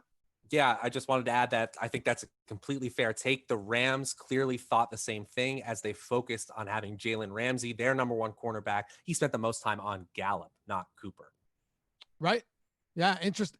Gallup's going to be I really like Michael Gallup. And if you were to compare their production from last year, Gallup was basically Amari Cooper's equal. He played 2 fewer games and he had a big one to end the season with 3 touchdowns. But all in all, he didn't have nearly as many games where he was only hauling in 4 or fewer receptions. He was actually more consistent than Cooper. I don't know if he has the same ceiling, but don't be afraid to go to Michael Gallup over Amari Cooper. I'm telling you right now, there's not a big difference. And by the end of the season, I wouldn't be surprised if Michael Gallup is the wide receiver 1. And like you said, your Ramseys and such, and your Humphreys are shadowing him instead of Amari Cooper. Wouldn't shock me. Anyway, we got to speed this up. Well, actually, we're okay. We got to 1. The NFL DFS FanDuel strategy show is coming up next. Matt Gajewski and Kyle Dvorchak going to hit on everything FanDuel. Be sure to stick around. Minnesota and Indiana.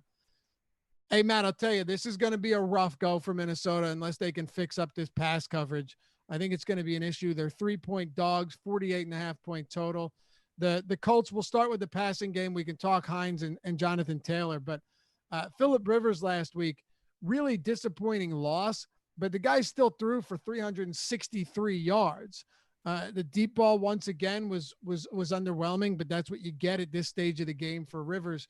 All in all, they were not afraid to throw the football, and the yardage was still there. Now they have to punch it in the end zone. So what are we doing with guys like T.Y. Hilton and Paris Campbell? Yeah, starting the passing game, I think the most positive thing for the Indianapolis team was the emergence of Paris Campbell. We really saw him as a favorite of Phillip Rivers. I was like, we're talking about the Colts, should be the Chargers, still not used to it. But Rivers really, really targeted Campbell, especially when he got open underneath. And that was to the detriment a little bit of T.Y. Hilton. We did get a little bit of our prediction right last week where we said the pass volume would certainly be there for Rivers, but the A dot of that would start to go down. And that's exactly what we saw.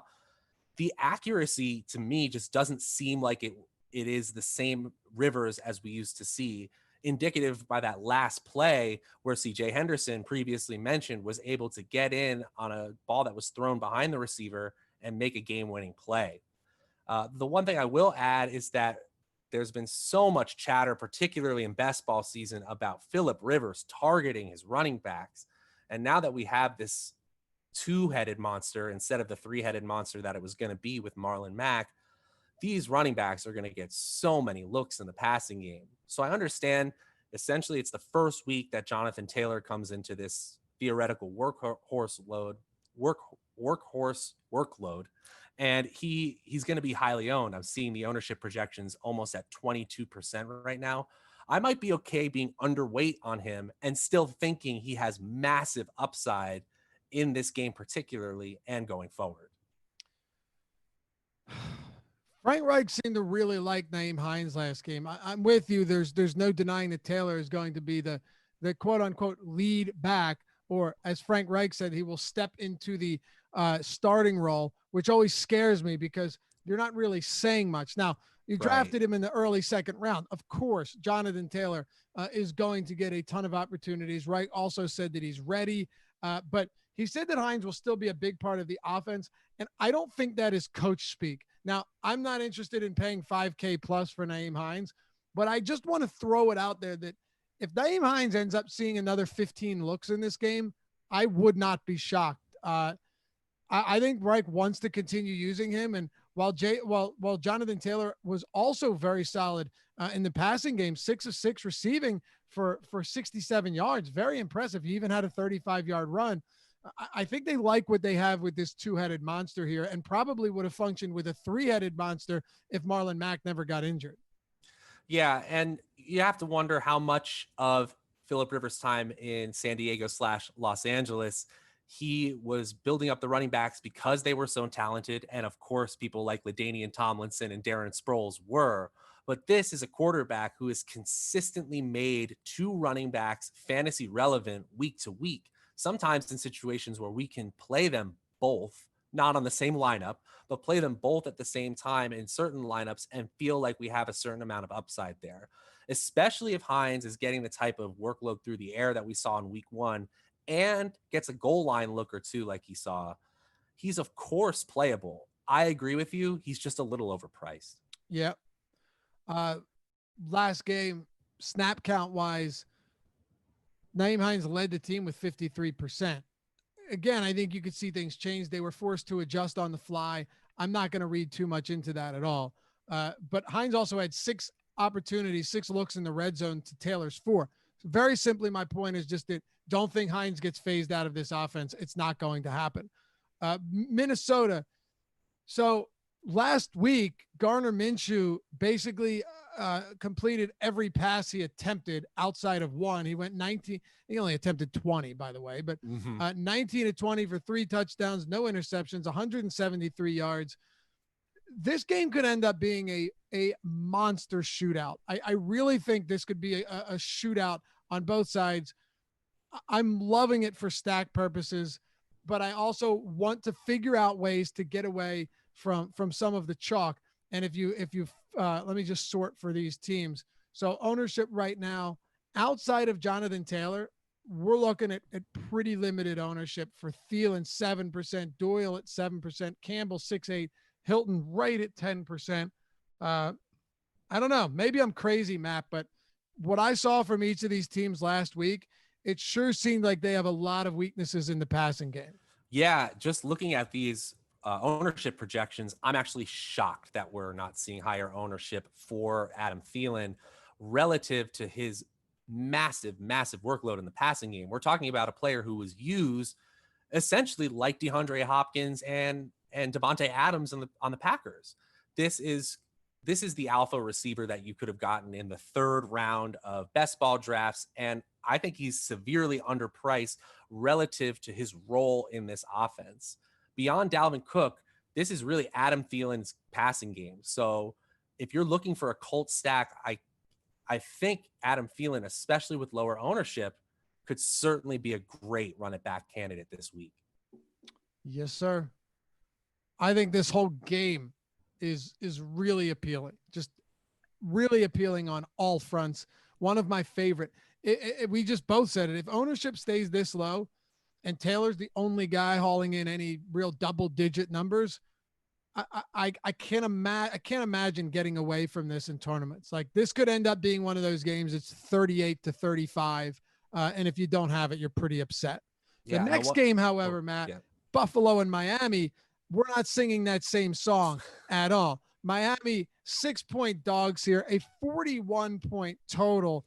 I mean, there's just not a lot. And if you want me to give you even more reason to potentially stay away from something like this, the Miami backfield last week was an absolute mess. You had Myles Gaskin getting most of the snaps, Matt Breida and Jordan Howard getting hung out to dry for the most part.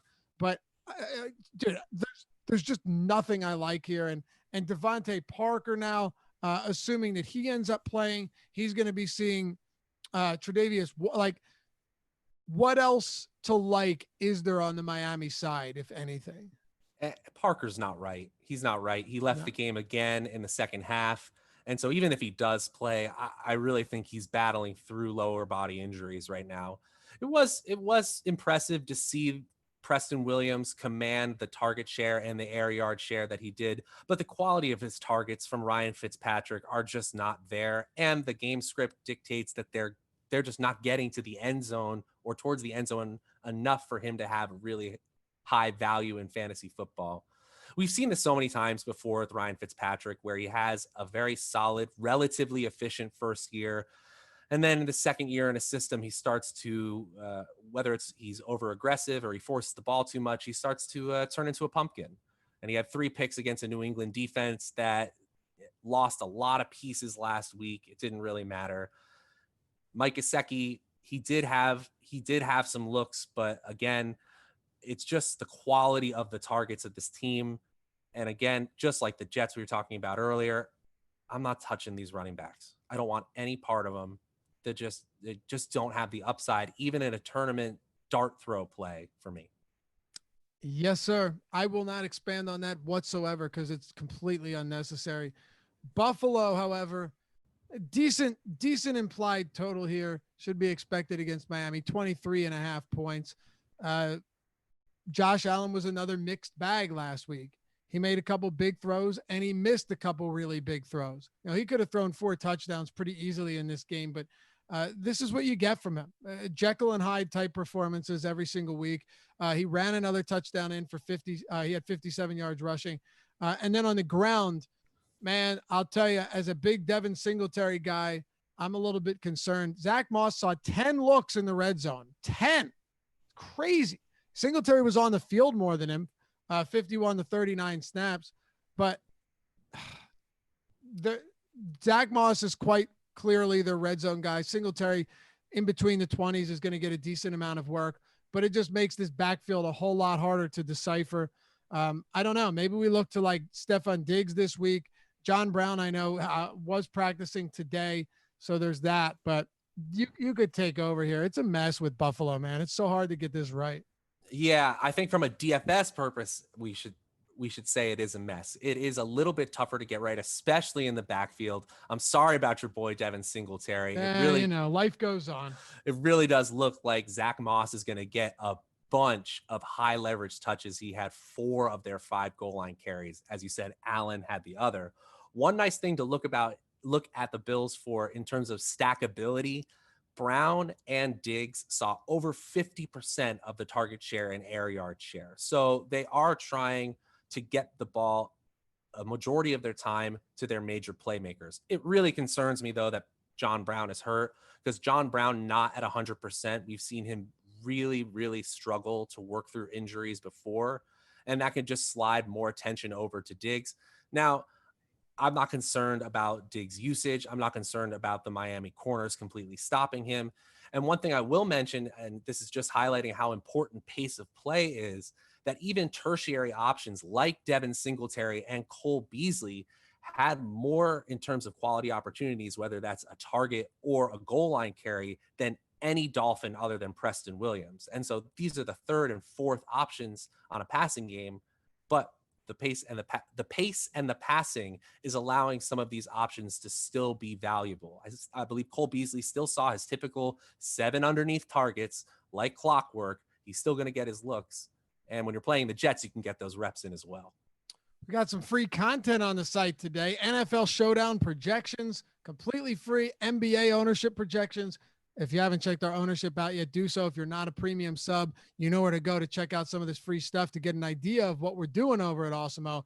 MLB top pitchers tool, which is really cool, and PGA top golfers. I know it locked, but you got a lot of slates coming up after this one for this same tournament. So check all of that out free of the site, awesemo.com. And remember, go to awesemo.com/joy if you like what you see. And if you're already a premium member and you haven't joined our premium Slack chat, make sure to jump in there. It's very cool. People talking DFS around the clock, sports betting and everything all day, all night long. So if you're a sub already, it's a great place to be. It's an awesome community, and we think you'll like it.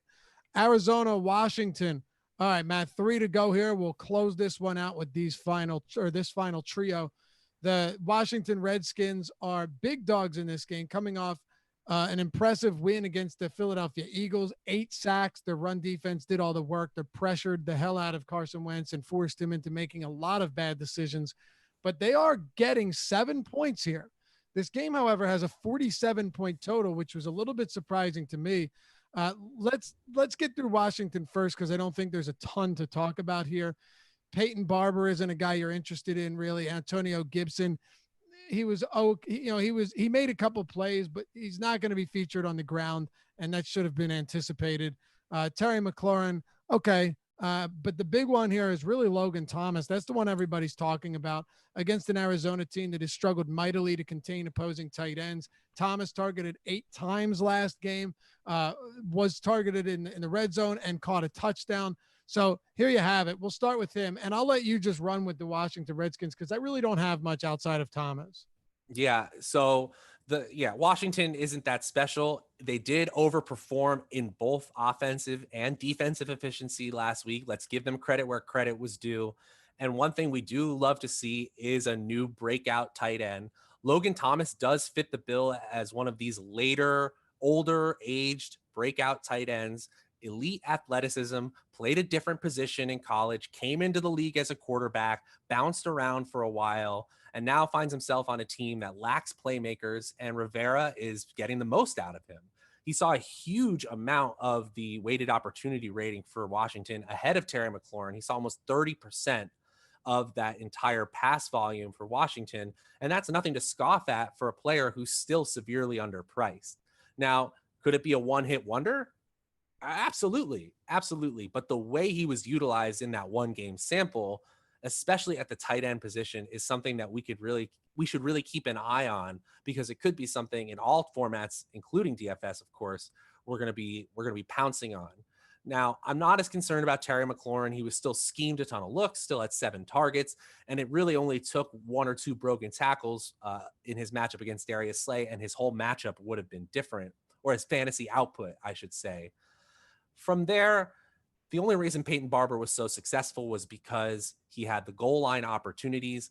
I will say I'm encouraged by Washington's situational aggressiveness. They chose to go for it on a key 4th down that sealed the game late in the 4th quarter, and they also chose to pass in certain situations in neutral situations where they were slightly ahead, where they easily could have run the ball out, played conservative, and tried to just end the game quicker. They put their foot on the gas and ended up beating Philly pretty soundly. I think if Arizona stacks are popular, which they likely will be, Murray and Hopkins both getting good ownership, so is Christian Kirk. I think one of the mistakes that could be made here is if you're running it back with just Logan Thomas. I don't see the upside in doing so. Can he have a decent game? Maybe, sure, but he's going to rely on scoring. I think if McLaurin and Thomas are getting similar ownership, which right now they are, I'm absolutely going to want Terry McLaurin as my run back option. In a high scoring game, do you want the guy that can break off, 2 separate 50+ yard receiving touchdowns and give you a monster game? or the tight end who, if he gives you 12 or 13, you're happy with it. If I'm stacking this one, McLaurin is the guy I want to run it back with. Just throwing that out there. Maybe you go McLaurin and Thomas. You hope that it's a massively high-scoring game, but just Thomas is my run back at almost 10% ownership. I don't see myself getting there. Now, with the Arizona Cardinals, DeAndre Hopkins targeted 16 times last game, was very, very, very involved in this offense. I think everyone came into this saying, yeah, he's not going to see the same volume as before. Temper your expectations. Well, 40% market share of targets for DeAndre Hopkins.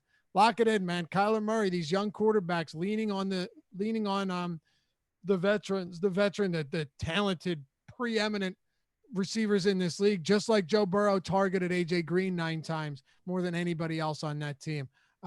Either way, it's a pretty good spot for Arizona, but I was a little bit surprised to see Kenyon Drake's ownership until I saw that he was priced at 5,900. And then you say, oh, okay, it makes sense now. Yeah. I mean, Drake, he's coming in at pretty aggressively the highest owned projection right now. So it's going to be a choice of what you do with Drake that kind of influences your lineup making this weekend. One detriment to Drake is that Chase Edmonds actually out-targeted Drake in terms of backfield opportunities. Now, Drake saw a majority of the workload on the ground. He got the goal line carry, but it is concerning that they're using Chase Edmonds, and especially at that high ownership, it's something you definitely have to consider. I'm certainly taking the L on DeAndre Hopkins. I thought there were a lot of schematic reasons that you would see a limited target share, and also the fact that there's this limited time that they had to get ready for this season.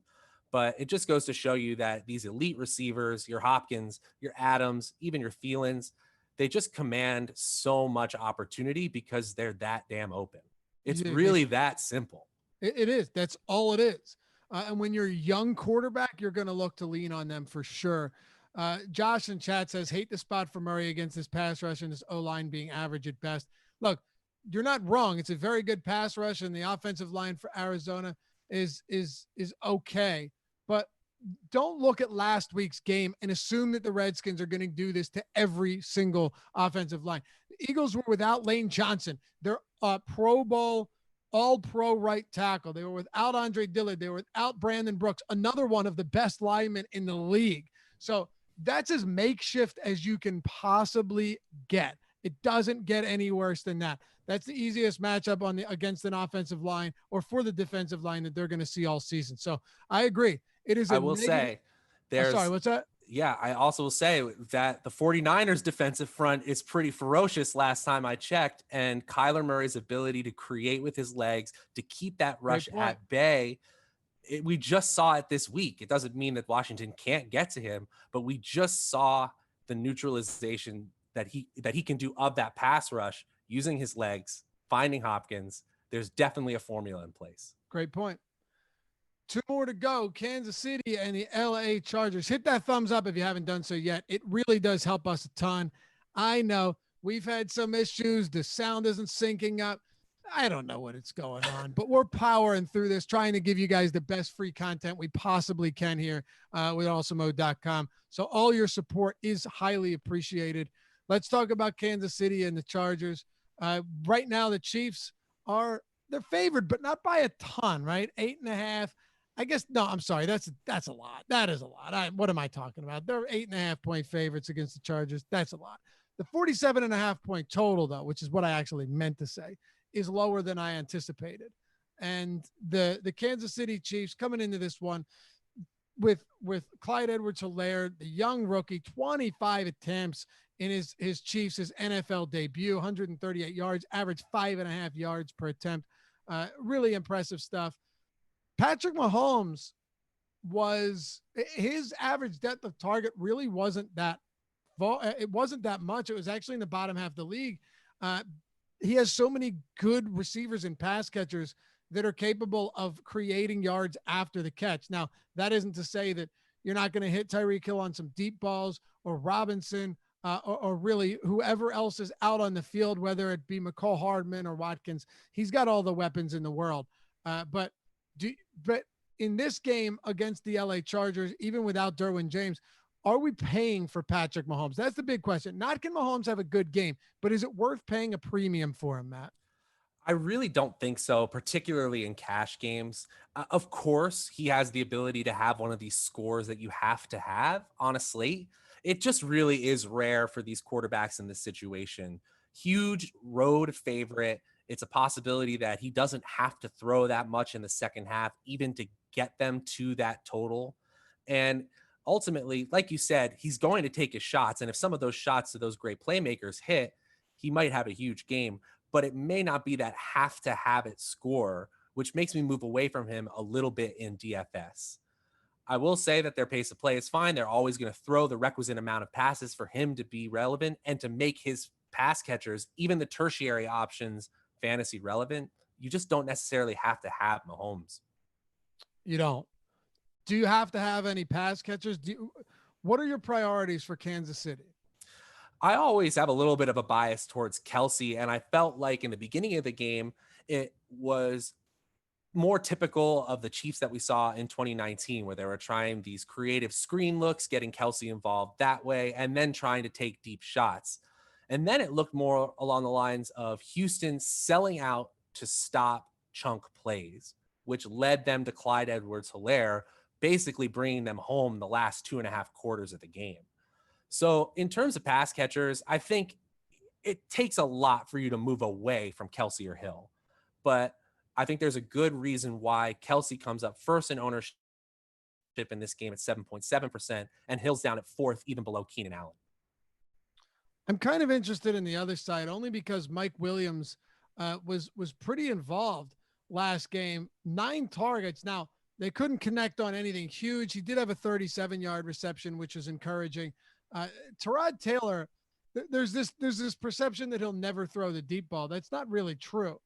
He will look to unload at times, and this might be one of those games where he has to unload, which I think, against Kansas City, 8.5 point dogs against the Chiefs. There may be an instance here, or this may be a situation where you're looking at a spot where Tyrod Taylor doesn't have any choice but to make it happen. Mike Williams was targeted on 3 times 20+ yards downfield. Unfortunately, only one of those was catchable, but you get the point. There is a ceiling here. For me, though, my favorite player in this entire game, and this may surprise some people, is Austin Eckler. I see last week people are going to say 19 carries, only 1 target. Man, Joshua Kelly got a lot of opportunities, 10 touches to 9 over Eckler in the second half of that game. Yeah, but settle down for a second, because Austin Eckler was not needed in the passing game. Yes, rushing quarterbacks are going to have an effect on pass catching backs, but at 2.5% projected ownership at 6,500, I can't imagine they don't try to get Austin Eckler involved very often, especially if they go from and they're playing from behind. I'm banking on a bounce back performance from Eckler. Close this game out with the Chargers, wherever you want to go, Matt. Hey, I love that call. Eckler was still heavily involved, even though they gave Joshua Kelly some high leverage looks. Almost, it looked like to build up the confidence for the rookie, and it absolutely worked. I just went back and watched this game yesterday too, to see if the schematic changes that I predicted for this Anthony Lynn, Tyrod Taylor offense had come to fruition. And it really was. They played a ton of snaps in the pistol formation, ton of pre-snap motion, a ton of play action and misdirection. It looked a little bit like the Ravens. Not to say that Tyrod's going to run at the same level of Lamar Jackson, nor does he have the weapons or the accuracy, but we saw deep targets, as you said, to Mike Williams. Right behind Mike Williams' 9 targets was Keenan Allen with 8 targets, Hunter Henry with 8 targets, and a ton of routes run for Austin Eckler. It's not like they just forgot about using him in the passing game. Now, Anthony Lynn said a truism at the end of his coaching conference. He said that rushing quarterbacks, as you mentioned, sometimes don't throw the ball down to running backs in their scheme. But he also said that he needs to do a better job of getting Austin Eckler the ball. And if you're not getting Austin Eckler the ball in space, what exactly are you doing? The last thing I'll say to that point is they actually were getting Austin Eckler available in space. If you look at next gen stats, it's amazing that we can track these things now. If you looked at the expected yards per carry, that's based on when the ball carrier was handed the ball and the space that's available in front of them. Austin Eckler was number 1 in the NFL with over 5 yards per carry. So that's an advantageous offensive scheme and the receiving upside that we know exists, as well as playmaking efficiency ability from him. So there's a lot to like here, even in a negative game script. Matt, we're almost there. You ready? Baltimore, Houston, close this one out. Let's do it. Let's roll. All right.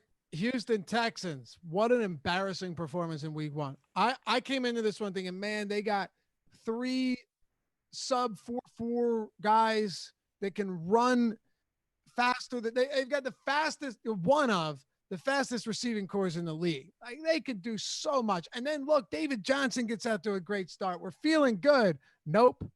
Maybe this is probably blasphemous to people, but maybe Deshaun Watson just isn't that good.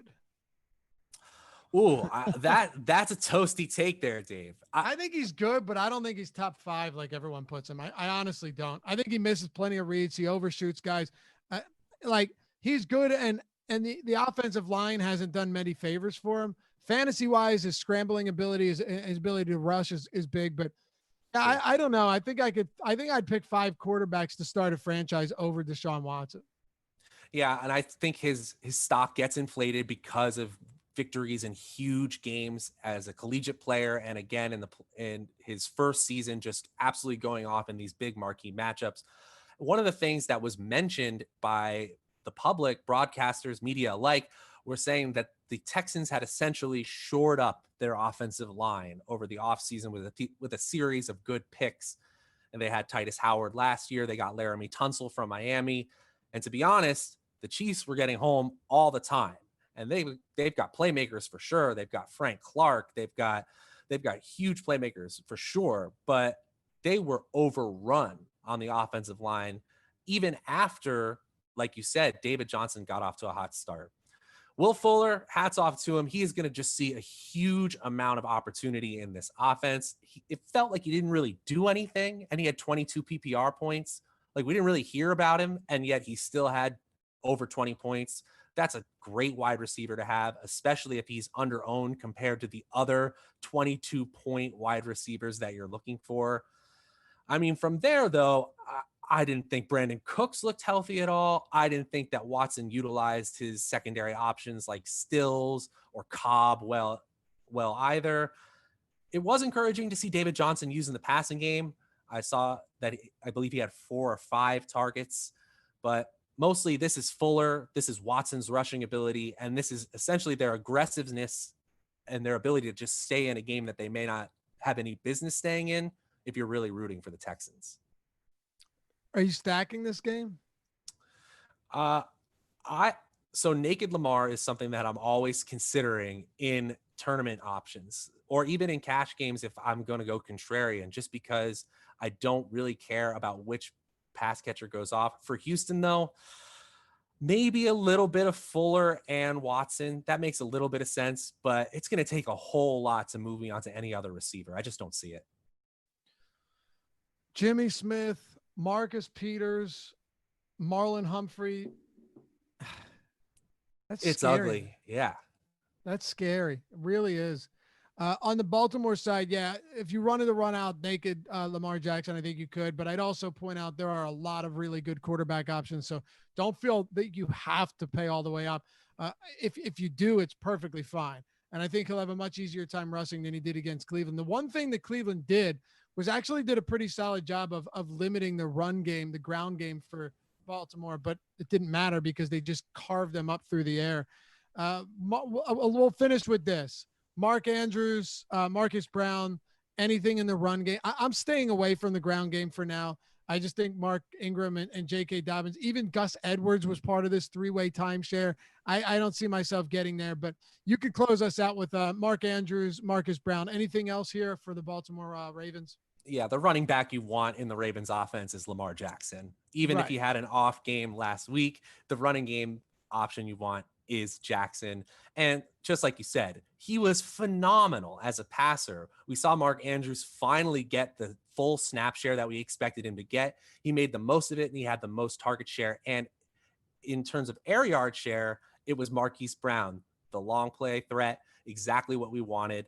I wonder as the season goes on that they actually consolidate this offense a little bit, just because Andrews and Brown are both true playmakers hitting their stride, with Jackson, who basically just started right where he left off last season. He looked unstoppable as a passer this week. All right, Matt, final thoughts. You can check out Matt's article, by the way, at awesemo.com, AWESEMO.com. It is free. It is awesome. It's a comprehensive, thorough breakdown for this 13-game slate. Well, we just hit 2 hours. Sometimes you have to, right? Like if we're going to really give, I feel like if we're going to give the best information we can here, you can't do 13 games in an hour. I see some sites do it and it just doesn't make any sense, Matt. You have to go the distance. It's a marathon, man. Absolutely. I felt we left a ton out. We could have said a ton more. Another 2. Let's roll. We absolutely could have, but that would be out of control. It's a Joe Rogan experience of football. Might be tough for some people to stomach, but hey, for all of you guys that stuck with us throughout this, we appreciate you. Everyone watching this on replay, appreciate you as well. Great luck this weekend. We'll see you back here tomorrow on the NFL Strategy Show. On the Contrary is coming up Saturday. Strategy Show Saturday as well. And then the Deeper Dive, Live Before Lock, and all of that great stuff throughout the week, leading you up to 1 p.m. lock on Sunday. Remember, go check out Matt's article at awesemo.com and follow us if you haven't done so yet. It's the best decision you'll ever make at Draftaholic, and myself at Laffy_D, LOUGHY_D. We'll see you guys soon.